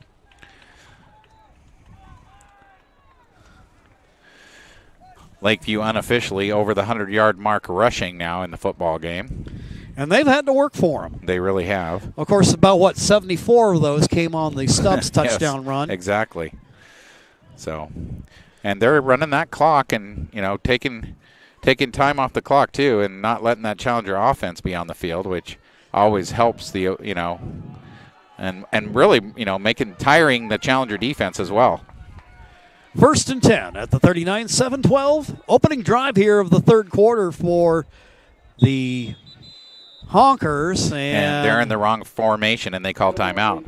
So timeout called by Lakeview. We got 7:05 left to go in the third quarter of play.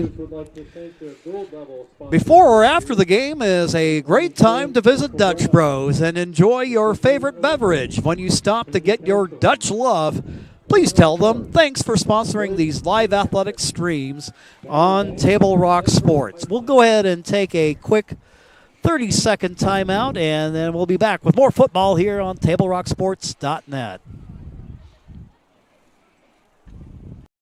I ride the bus because it helps me get places on my own terms.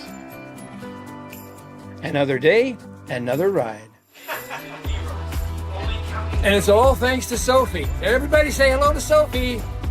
We ride the bus to get to school. We used to carpool from Medford, but this way, we don't have to worry about gas or parking. Another day, another opportunity for David to be a public menace. Hey. Whoa!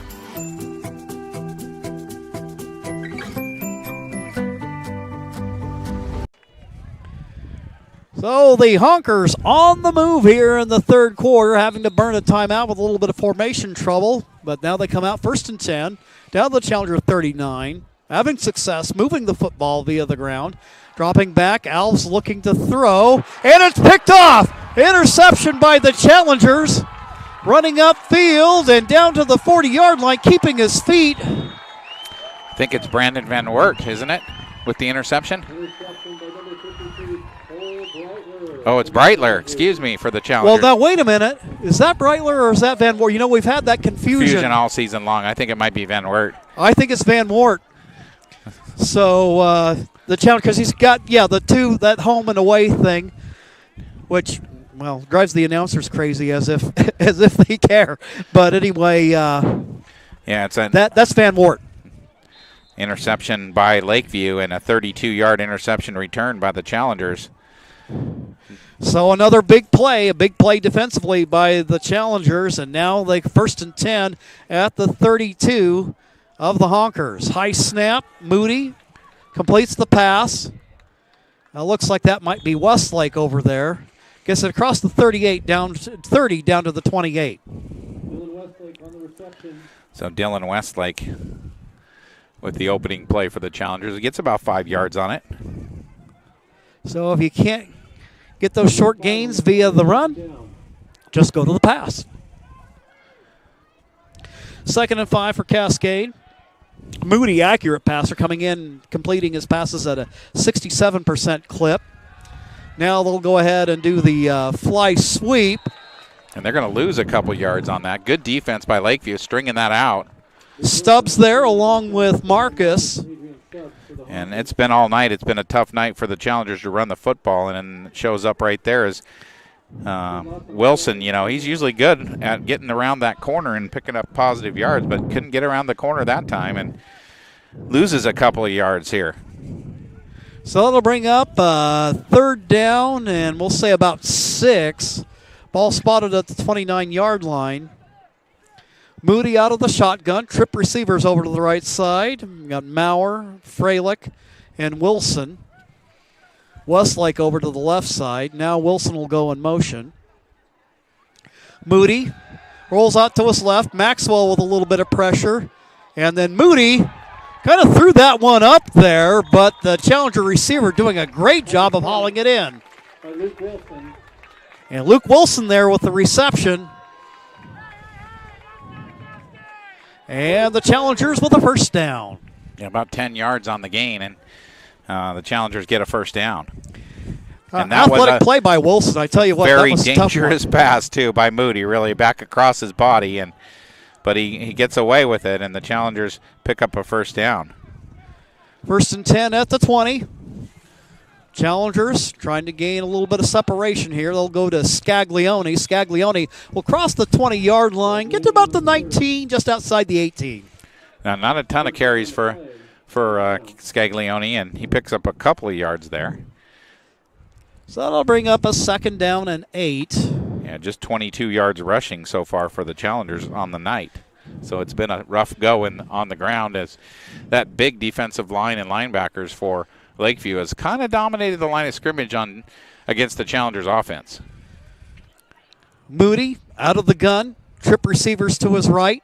He'll look right. Completes the pass to Freilich. Freilich, touchdown! Touchdown, Challengers. Yeah, nice throw, 18-yard slant to Freilich, and that was well done that time by Moody as he fakes the handoff. That's the old the option play, quarterback option. Pulls the ball out, throws to his guy on the slant. Freilich for the 18-yard touchdown. The Challengers back on the board. That was a really nice play. Good quick release there by Moody, and then a nice piece of running there and catching the football by Freilich. And the Challengers now look to try to put their lead up to 3 touchdowns. So the Challengers take that interception by linebacker Brandon Van Wart and turn it into opportunity. And it looks like they're going to go for 2 here. Probably not a bad idea on a night like this. Now Moody's going to go ahead and try to take it to the outside. Flips over. And the conversion is good. So now we've got 4:27 left to go in the third quarter of play. Challengers lead 29-7. We'll be right back after these messages on TableRockSports.net.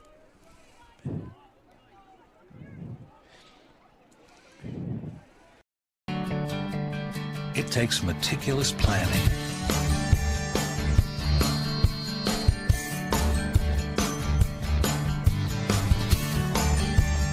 continuous monitoring, and forward thinking to deliver the perfect 3-egg omelet.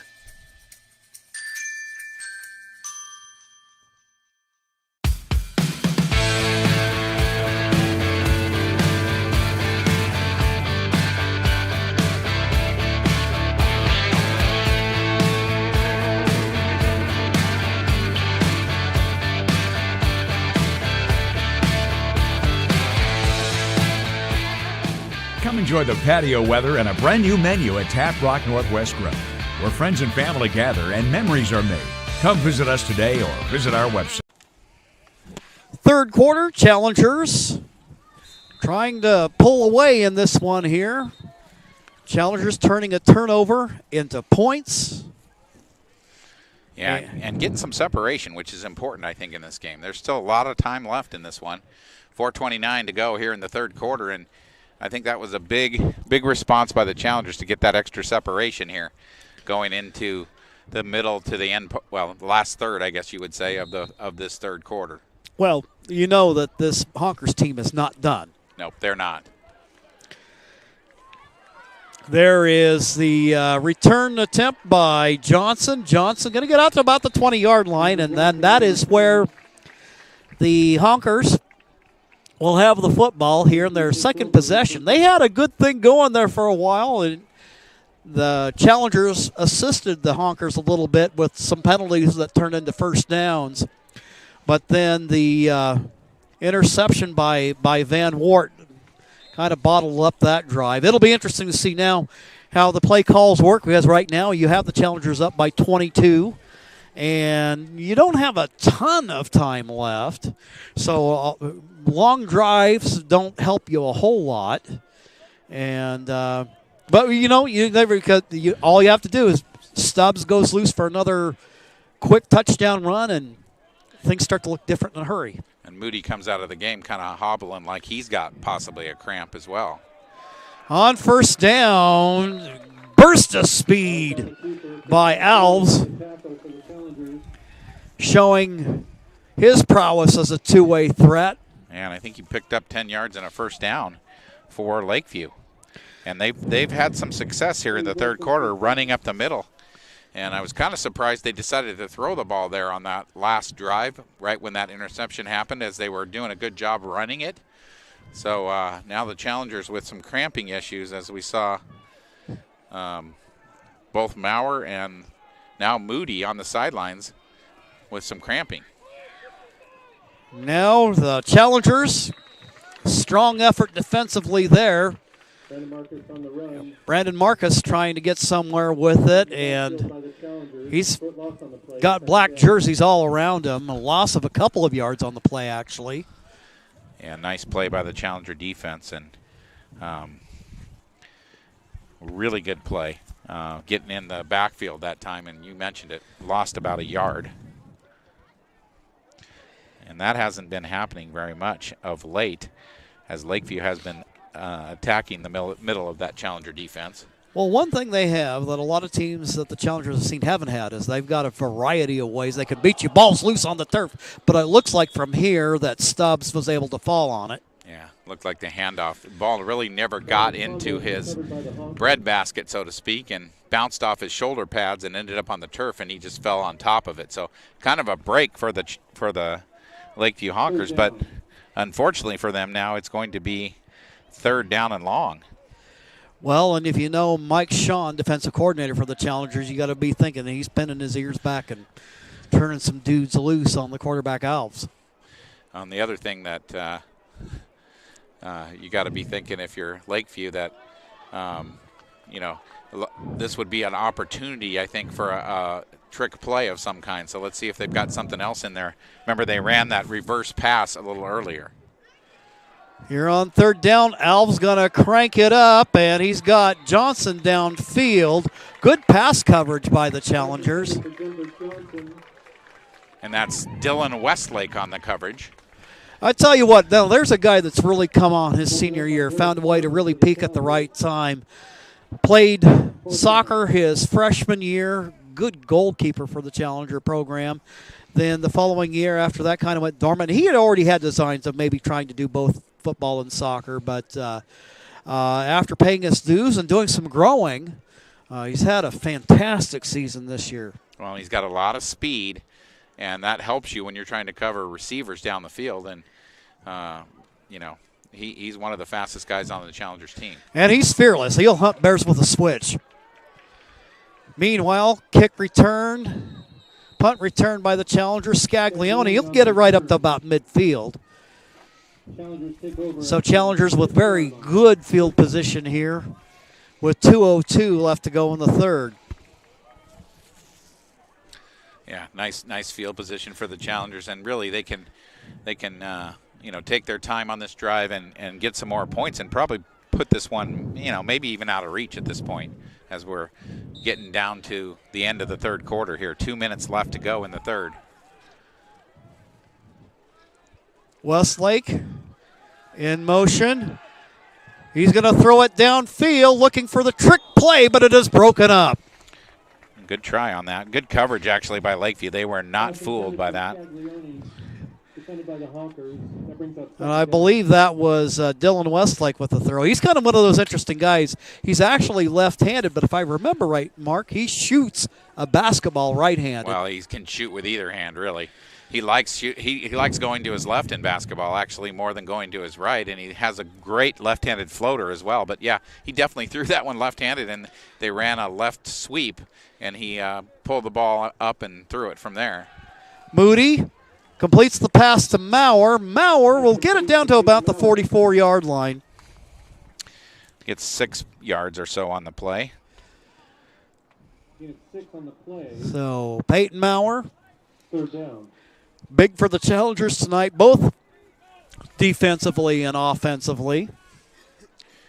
Well, and you can't be up too tight on him because he'll run by you. So you're giving him a little bit of cushion that time, and he just turns right in front of it.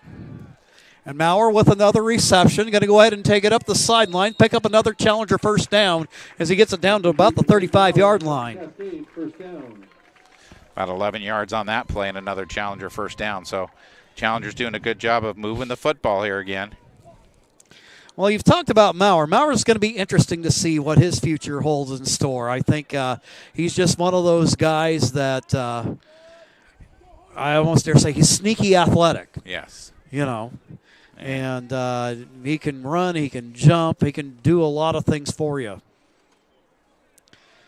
Now, ball tipped up in the air, and it is picked off. So it looked like a little tip drill action there. And Redden Lim for the Honkers gives his team new life here with 50 seconds left to go in the 3rd quarter of play. And that one tipped at the line of scrimmage. You actually had Skaggs open I think it was, no, excuse me, it was not Skaggs, it was Freilich open on that slant play again. They tried to go back to that slant, and that time the ball tipped up in the air and intercepted. And for Moody, just his second interception of the year. Came into the game with just one interception. That came against Phoenix last week, and 14 touchdown passes. Alves with Marcus on his hip. Little play action. They'll go ahead and swing the pass out. And it is Marcus. Marcus with a little bit of running room. He'll get up past the 45-yard line. And a fresh set of downs coming for the Lakeview Honkers. Yeah, nice screen play that time. And you like to see those screens when you have aggressive defenses. And, you know, the Challengers always seems like are playing aggressive. So 13-yard pickup and a honker first down right there on the screen play. So 1st and 10 for Lakeview at their own 48-yard line. 26 seconds and counting here to go in the third. Challengers up by 22. Alves out of the gun. And he'll hand it to Marcus. Marcus just explodes. And we got the Honkers just chewing up yardage here. Another 11-yard carry by Marcus.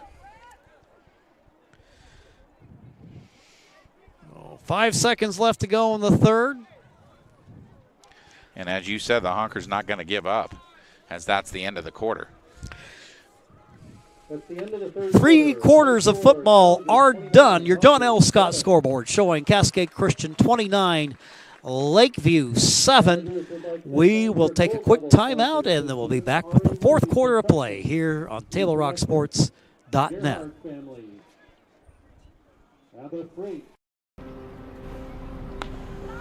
Thanks for the ride. I'll see you after the game. Hey,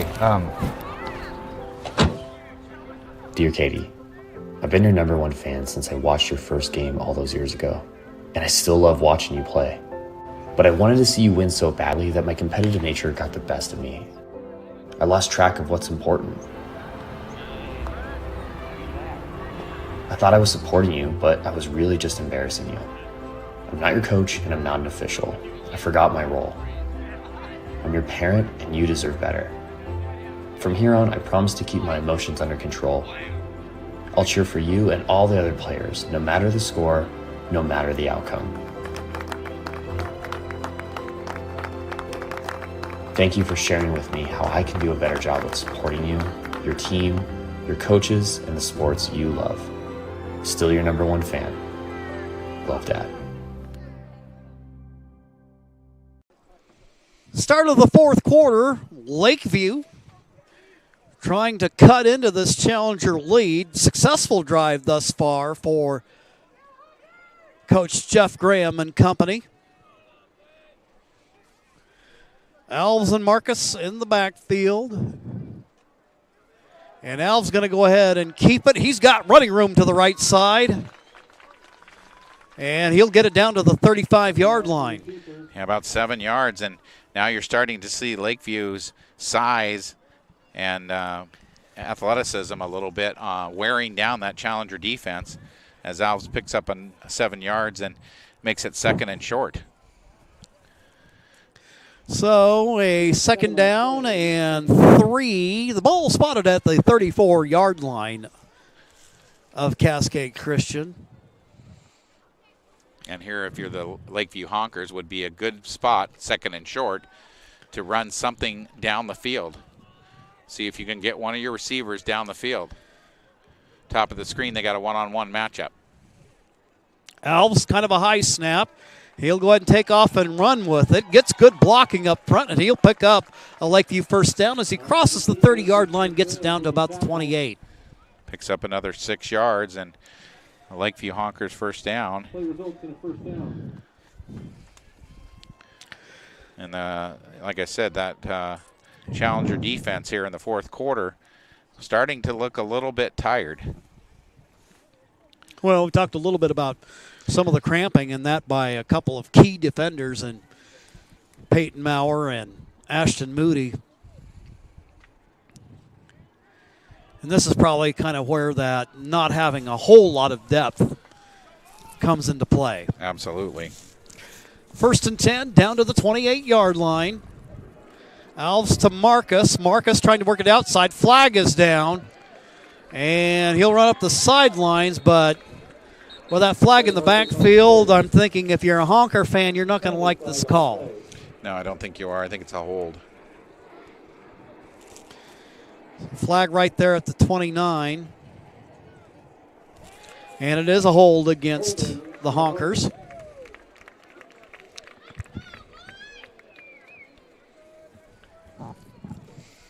A 10-yard penalty will set Lakeview back to 1st and 20. We'll put the ball back at the 38. Give the Challengers defense and offense to make an opportunity here to kind of recover.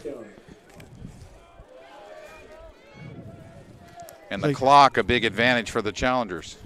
10 minutes and 22 seconds left to go in this one. Fumble. Fumble on the play. Looks like it should be a Honkers recovery there, but they lost a couple yards. Loss, so we'll say a loss of 2, and now that'll make it a 2nd and 22.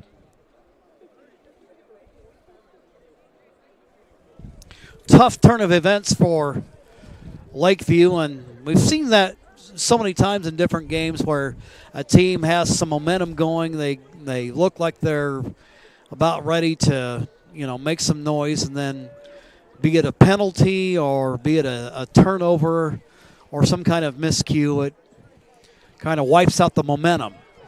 Yeah, and that's kind of what's happened so far on this possession. After that first down, they picked up with a couple of running plays. Alves going to drop back, look to throw, looking upfield, but is picked off by Peyton Maurer. Maurer has it at the 40-yard line, runs up the sidelines. Another big play.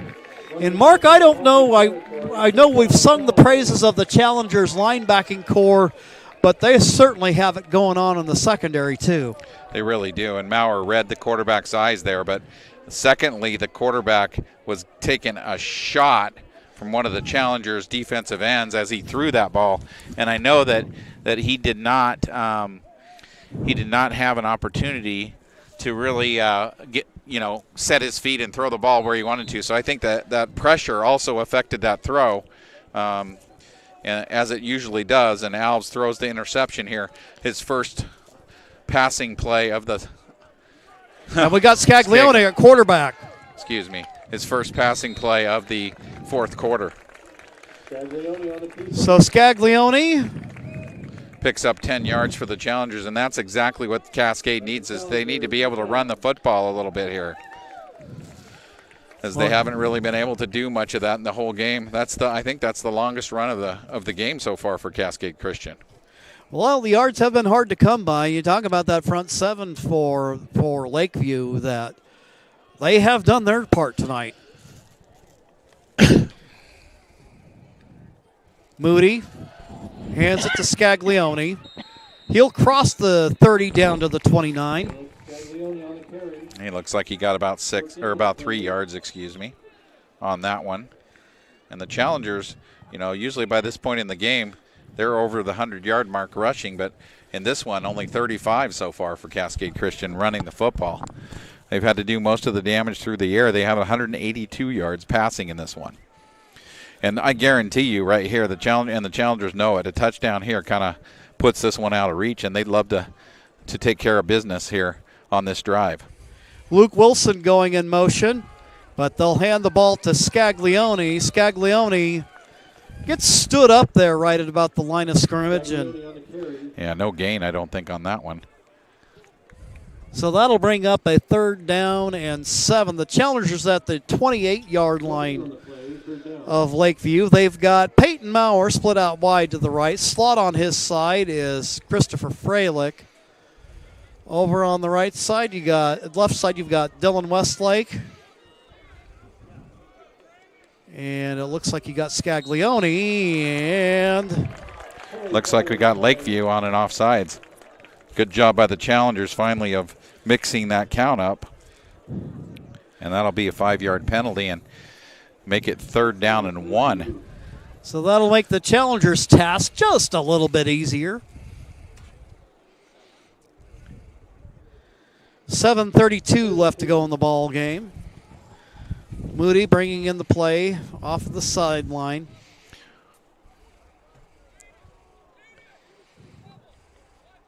Empty backfield, 5 receivers set. Pass complete to Westlake. Westlake gets the first down. That's the big thing right there, as he picks up about 4 yards on just a little hitch screen. So 1st and 10 for Cascade Christian. They get the ball down to the 19-yard line. I'd love to get that separation. Furthermore, I'm sure they wouldn't mind eating a little time off the clock as well. Well, they're doing a good job of that so far as well. Empty backfield. Moody. A little bit of a long count, and a ball tipped away. So a heads-up play at the line by Lakeview. And try to throw the bubble screen to Peyton Maurer, or excuse me, the tunnel screen that time to Peyton Maurer. And a good job of reading that play by Marcus. He comes from his linebacker spot and makes a hit on Peyton just as the ball's coming. Well, can there be any doubt that this Lakeview defense is the best that the Challengers have seen this year? Oh, yeah, there's no doubt about that. And the Challengers have been looking for answers against it all night long. Moody.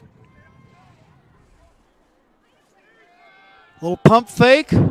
Looking for a man downfield. It looks like Scaglione there. Touchdown, Challengers. Yeah, nice job by the Challengers on that, as they've been running that little out to Maurer, and this time instead of blocking downfield, you got Scaglione just releases and goes right to the end zone. They fake the screen and then throw it deep over the top to Skaggs for the touchdown. 20-yard play. Little pump fake there, and he was all on an island by himself. Now the Challengers attempt the point after. It looks like we got Fianaka in there. Yeah, I think something must have happened to Mason Hoffman, as he's not in the game. But there looks like they're going to go for 2 here. And Scaglione does not get in.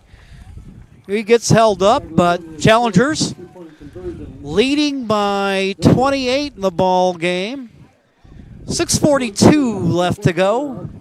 We'll take a quick timeout, and then on the other side of this break, we'll have more high school football coming your way on TableRockSports.net.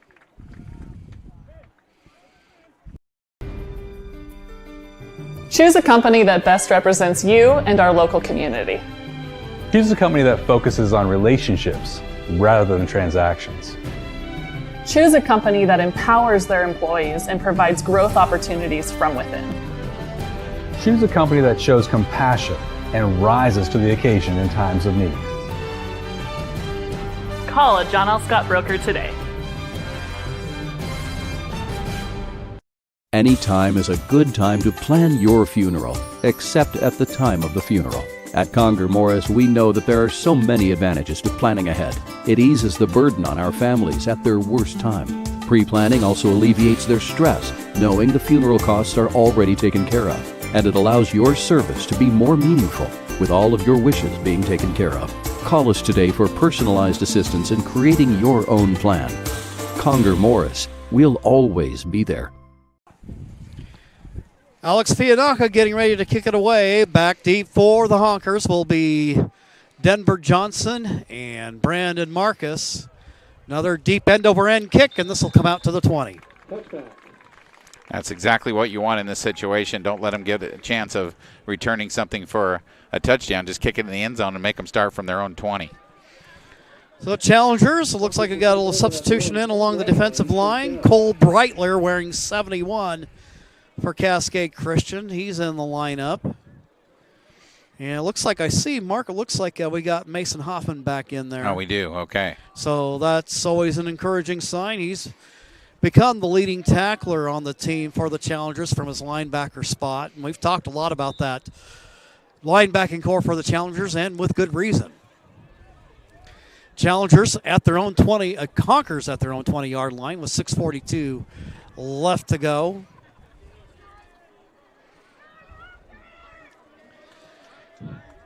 Out wide to the right is Johnson. And the outside slot is Winters. Maxwell, the inside slot. Looks like it got Dooley over there, split out wide left. Johnson in motion. Somebody better track him. And Peyton Maurer does. Dropping back is Alves. Alves looking deep downfield. Great coverage by Peyton Maurer, coming all the way across the formation and covering Johnson down the field as they tried to target him right there. So with the incompletion, that'll bring up a 2nd down and 10. We've got 6:36 left to go in the ball game, so the Honkers with a mountain to climb in terms of trying to get back into this, but the Challengers kind of bending and not breaking tonight. Yeah, and other than that one big play that they gave up for the touchdown, the defense has been stellar tonight. And once again, right there, you saw Peyton Maurer cover Johnson down the field, and you know, he's been their leading receiver, and he's the guy they want to get the ball to in open space. And between Dylan Westlake guarding him out here on this side of the field and Peyton Maurer picking him up when he goes in motion, the Challengers have really limited his ability to do much. Lakeview calls a timeout. Timeout called on the field. 6:36 left to go in the ball game. Tonight's game is brought to you by Tap Rock Northwest Bar and Grill in Grants Pass, Elmer's Restaurants of Medford, and the Southern Oregon Sports Commission's Know Your Role campaign, promoting respectful behavior at youth sporting events. Our fall sports action is also brought to you by our title sponsor, Lithia Superstore, Jeep Dodge Chrysler, and our presenting sponsor, Siskiyou Cellular of Southern Oregon. New stores are open in Roseburg and Klamath Falls, now with 9 locations to serve you. Coming up next week, it's the Holy Bowl homecoming night as the Challengers get ready to take on the St. Mary's Crusaders. For you Challenger alumni, check it out. We've got a meal tent ready to serve alumni, and we've got great things to give away during the course of the game. Then also on top of that, we get to see homecoming. 2nd and 10. And that looks like it's fumbled snap. Stubbs with it. And turns into a sack real quickly. So the Challengers drop him for a loss, and Alex Fianaka, and I tell you, there's another guy that's been a defensive stalwart tonight from his defensive end spot. Yeah, he has been, and he's been in the backfield as much as he's been anywhere else, it seems like, tonight, and he was involved in that sack right there. Well, and he's one of those guys relatively new to the sport of football and not a starter at the beginning of the year, but the injury opportunities provided an opportunity for him to get some plays in, and he hasn't looked back. 3rd down and 13. Alves hands the ball, and exploding out of the backfield is Stubbs. Looks like he could be close to 1st down, but I think he might be a little bit short, Mark. Yeah, he's close, but it's going to be 4th down and about a yard, I think. Dylan Westlake took a little bit of a knock on that play, it looked like, for the Challengers. Ball is placed on the 29-yard line, 4th down. Oh, they're going to – oh, no, they're not. Yeah, it's 4th down and 1. So he picks up about 13 yards on that carry. Well, he's had a heck of a night. There's no question about that. A timeout called on the field. 5:08 to go in the ball game. John L. scoreboard reads Challengers 35, Honkers 7. We'll be back after these messages. Diverse venues, we got them. Year-round sports access? You bet. Race cars, soccer, paragliding? Check, check, check. Medford has it covered as your sport ground, where the West Coast plays. Okay, you know how people complain about how Dutch Bros workers are like too nice, too hyper, compliment you too much, whatever? Maybe you're not nice enough. Maybe you need to get a little Dutch Bros in you.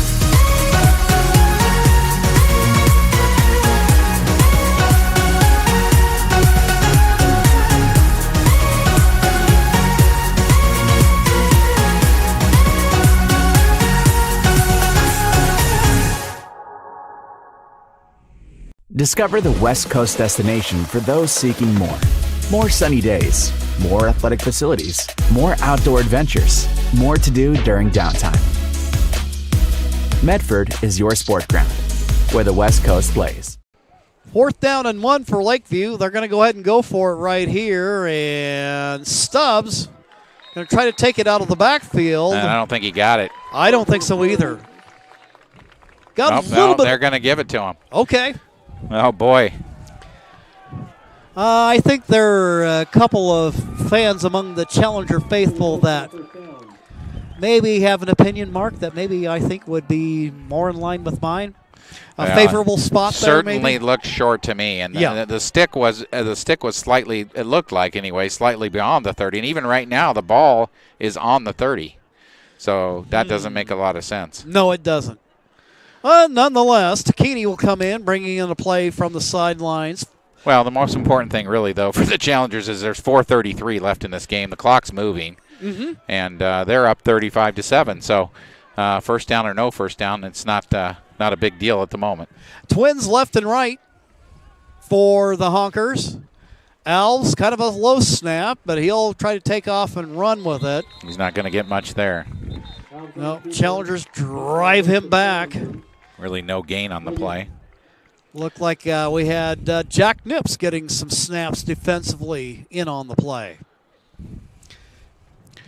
Well, again, we've talked about it. The Challengers a little bit short of bodies on both lines, offensive and defensive lines. And so, yeah, if you're a decent-sized dude, you're probably going to get a chance to play some line on one side or the other of the football. Well, I'll tell you what, the Challengers have got some numbers coming up from middle school, and they've had a tremendous season. I don't know how things came out against playing this week, but at last word, they had not given up a touchdown all year. Good for them. 2nd down and 10. And it'll be Stubbs with it. Stubbs, probably the most successful of the backs for the Honkers this evening. He'll bring it up to the 35-yard line, goes down at about the 36. Yeah, picks up 7 yards. Nice run by him. Good blocking out front. And I tell you what, you can tell the Challenger defense a little bit worn out after, going to be a little worn out after this one. I think so.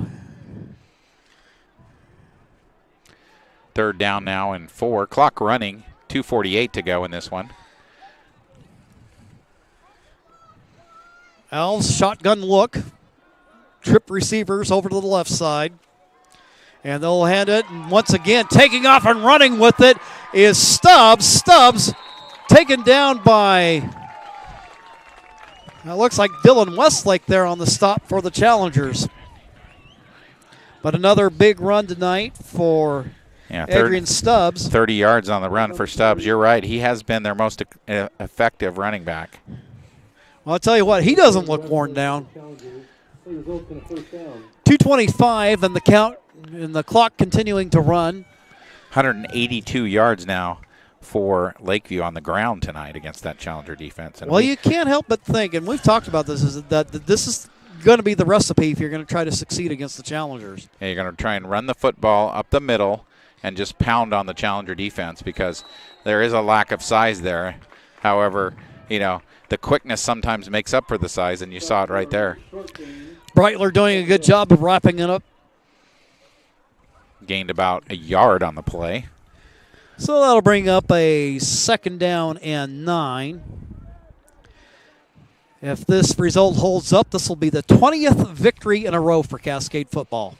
That's amazing, isn't it? And it'll be career win 130 for Coach Getman. John Getman taking over the program from Andy Maurer in 2010. Well, Getman became head coach about the time he became my broadcast partner. Yeah, that's about the right time. Remember that lost close game against Mazama, played over at Crater? Yep. Yeah, I do remember that one, as we had some issues with some coaches, if I remember correctly. Yeah. The language got a little colorful, and we were broadcasting on Christian radio at the time, and it's like, our audience could hear you. Yeah, you're Fortunately, they were apologetic, and kept it toned down after that. But you think about that year. I remember starting out with Michael Mann at quarterback. Yep. And Stickler, Grissom in the backfield. And then a guy that I'll see tomorrow, Daniel Scotto, who was part of that class of 2013, took over at quarterback about mid-season, and the Challengers got it turned around. Elves under pressure. And flags on the play. Look what I found.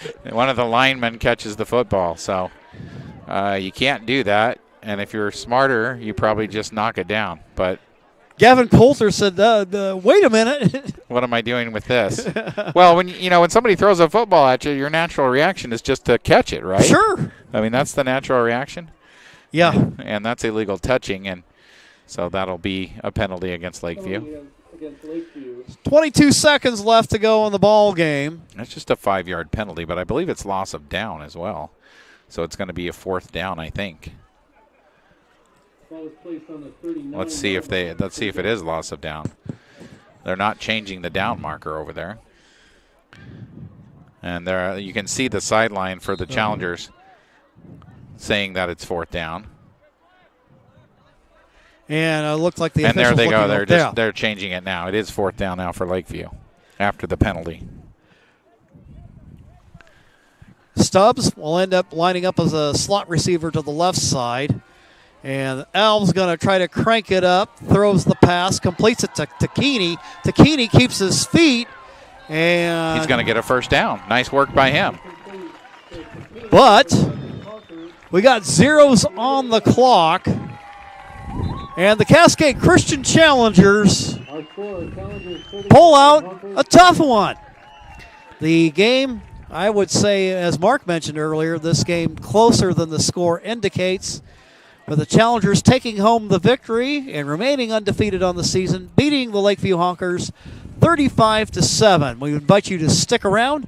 Coming up in 2 minutes, we'll have the Southern Oregon Sports Commission's Know Your Role postgame show coming up here on TableRockSports.net. We'll have all the highlights and the stats coming up for you in 2 minutes. So what do you do when a loved one has been wrongfully injured or killed? It's simple. Just go to letusfightforyou.com. That's it. Letusfightforyou.com, helping Oregonians get justice for over 40 years. Pick it up. Let's go. Come on. Defense. Defense. What am I teaching you at home? Has this kid played before? Shoot it. Oh. Ah. Come on, ref. Open your eyes. Can't you see out there? So, which one's your kid? The referee. You can be a parent, athlete, coach, or an official, but you can only be one. Know your role. So what do you do when you can't work because you were injured on the job? Easy. Just go to letusfightforyou.com. That's it. Letusfightforyou.com, helping Oregonians get justice for over 40 years.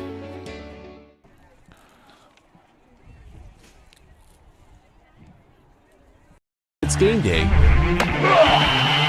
or a family get-together. Sherm's has the quality products and prices that will make you cheer. Sherm's Thunderbird Market, Medford's original discount grocery store. Daily adventures this summer starts at Pinnacle 365. Accelerate your day with morning motivation. Freshly ground, swiftly brewed. Add some extra crunch to your lunch with our mouth-watering crispy crunchy chicken. The perfect combination of crispy juicy chicken and irresistible flavors. Earn free rewards and save at least 16 cents a gallon with our Peak Rewards app. Get supercharged and add to your fuel savings when you purchase Core Water, Nestle Ice Cream, and Red Bull. This summer, let's meet at the Peak and save on our daily adventures. You want diverse venues? We got them. Year-round sports access? You bet. Race cars, soccer, paragliding? Check, check, check. Medford has it covered as your sport ground, where the West Coast plays. Challenger football winning their 20th victory in a row. They went unbeaten in the 2022 campaign, and now they raised their record to 7-0 on the season, taking on fellow unbeaten Lakeview and they prevailed by a score of 35-7. Let's take a look at a recap of the scoring on the night. Challengers had some problems on their opening drive. They ended up with a messed up snap, and that kind of slowed things down for a little bit. Lakeview with some success moving the football early on, but with 3:06 left to go in the first quarter of play, Caleb Scaglione, leading rusher for the Challengers on the season with 404 yards, takes the handoff, powers up the left side, and he ends up taking it home for the touchdown. The extra point try by Mason Hoffman successful to give the Challengers a 7-0 lead.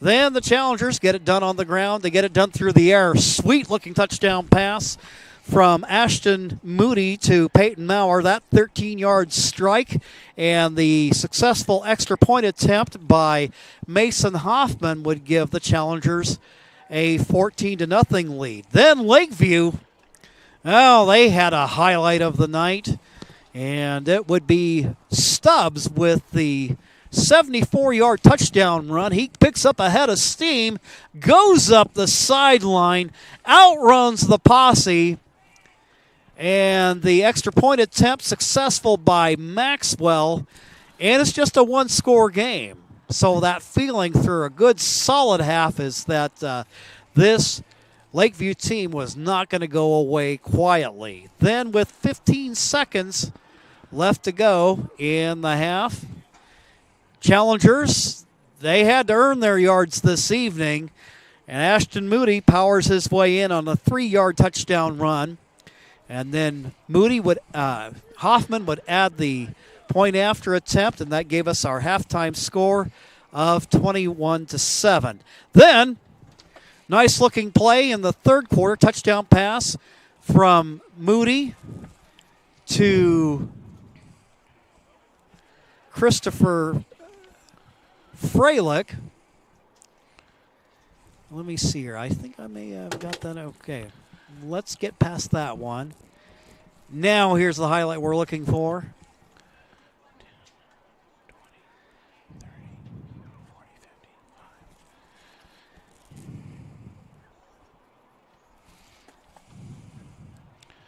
55. Then, okay, let's get past this one here. There we go. Challengers, Moody at quarterback, then ends up throwing that little tunnel screen. Right there in the traffic is Freilich. Freilich makes the good catch, runs it home for the touchdown. And the Challengers successful on their 2-point conversion attempt to make it 29-7. And then one final touchdown for the Challengers on the night. Moody connects with Caleb Scaglione. Scaglione slips away from the defense, runs it in for the score, and that gives you the final score of the Challengers 35 and the Lakeview Honkers 7. And Mark, it looks like you might have the stats ready. I do. I just need to.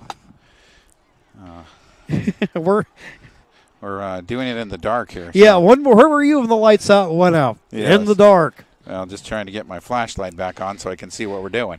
Anyway, so for Lakeview, it's a very interesting stat line when you look at the whole game. Lakeview had a pretty darn good second half, moved the ball up and down the field. Unfortunately for them, they had a couple of interceptions that really stymied their drives, and they end up with the game with 13 first downs against the Challenger defense, which is, I think more than anyone else has had this year. And they did a good job in the second half of really running the football. They ran the ball 31 times for 182 yards against the Challengers. Could not really do much in the passing game, though. They were just 5 for 7 was Alves. 5 for 17 not 5 for 7, 5 for 17 for just 69 yards. So running and passing for Lakeview, they had 251 yards, and Alves also had those 2 interceptions that proved to be costly for Lakeview against that Challenger defense. Lakeview was 70 yards in return, so total offense for Lakeview, 321 yards in the football game, but only those 7 points to show for it, unfortunately for them. They did have also 7 penalties for 50 yards, and they had a fumble too that they recovered, a couple fumbles that they recovered themselves. But those 2 interceptions proved to be the costly plays for them, as the Challengers turned both of those into points and really were able to pull away because of that. For the Challengers, they had 12 first downs in the game. So Lakeview actually with 13, I said earlier. Challengers with 12. Rushing yards, Cascade Christian 20 carries for just 35 yards. So that Lakeview defense, great job of really controlling the line of scrimmage against the Challenger offense and not letting the Challengers run the football. Moody on the night, though, 19 for 26 for 206 yards on the night. So the Challengers 206 yards through the air, Lakeview 182 yards on the ground. So the contrast there pretty obvious. Lakeview able to run the football, the Challengers able to do it through the air. Moody did have the 1 interception as well. Return yards for the Challengers, 50.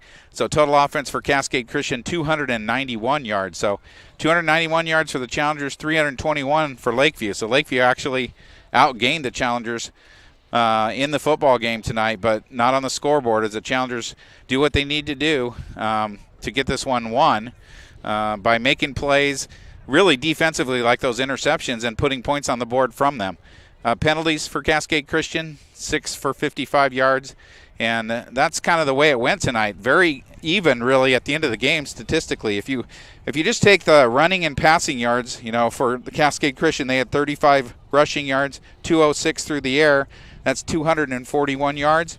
And you look at Lakeview, 182 on the ground, 69 through the air. That's 251 yards. So almost identical to each other, running and passing the football, but not on the scoreboard, as those 2 interceptions proved to be, the troublemakers for Lakeview, and the Challengers capitalize on them and win the football game.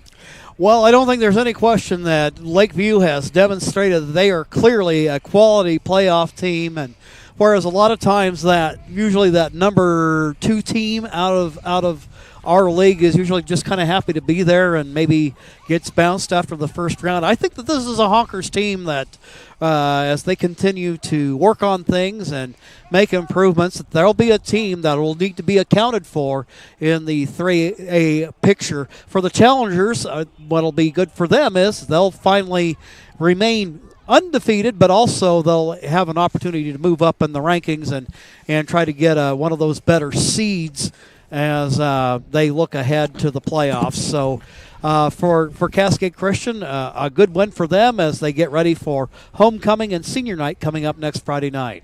Yeah, definitely a great win for them. Anytime you play the team that's got, that's undefeated in your league, and kind of really when you look at it with only 2 weeks to go, almost a league championship game, really, when you look at it, and you take care of business, you win the football game 35-7, and you set yourself up, really. You just have to beat St. Mary's, and you guarantee yourself the league championship. Absolutely. Well, we'd like to thank you for watching today's broadcast. I'd like to thank Cascade Christian High School Athletic Director Nate Maben for hosting the Lithia Superstore Game of the Night on TableRockSports.net and today's broadcast. Special thanks to head coaches Jeff Graham of Lakeview and John Getman of Cascade Christian. Our next Table Rock Sports production featuring Challengers football will be same bat time, same bat channel as the Challengers get set to take on the St. Mary's Crusaders next Friday night. Again, the final score on the John L. Scott scoreboard showing Cascade Christian 35, Lakeview 7. This has been a special presentation of Table Rock Sports. Our executive producer is Joe Brett. With Mark McLemore and Johnny McCoy, I'm Jim McCoy saying thanks for watching and good night from Gary H. Wheeler Field at the Lithia Driveway Complex in Medford, Oregon. Good night, everybody. Hey, Jim. Yeah.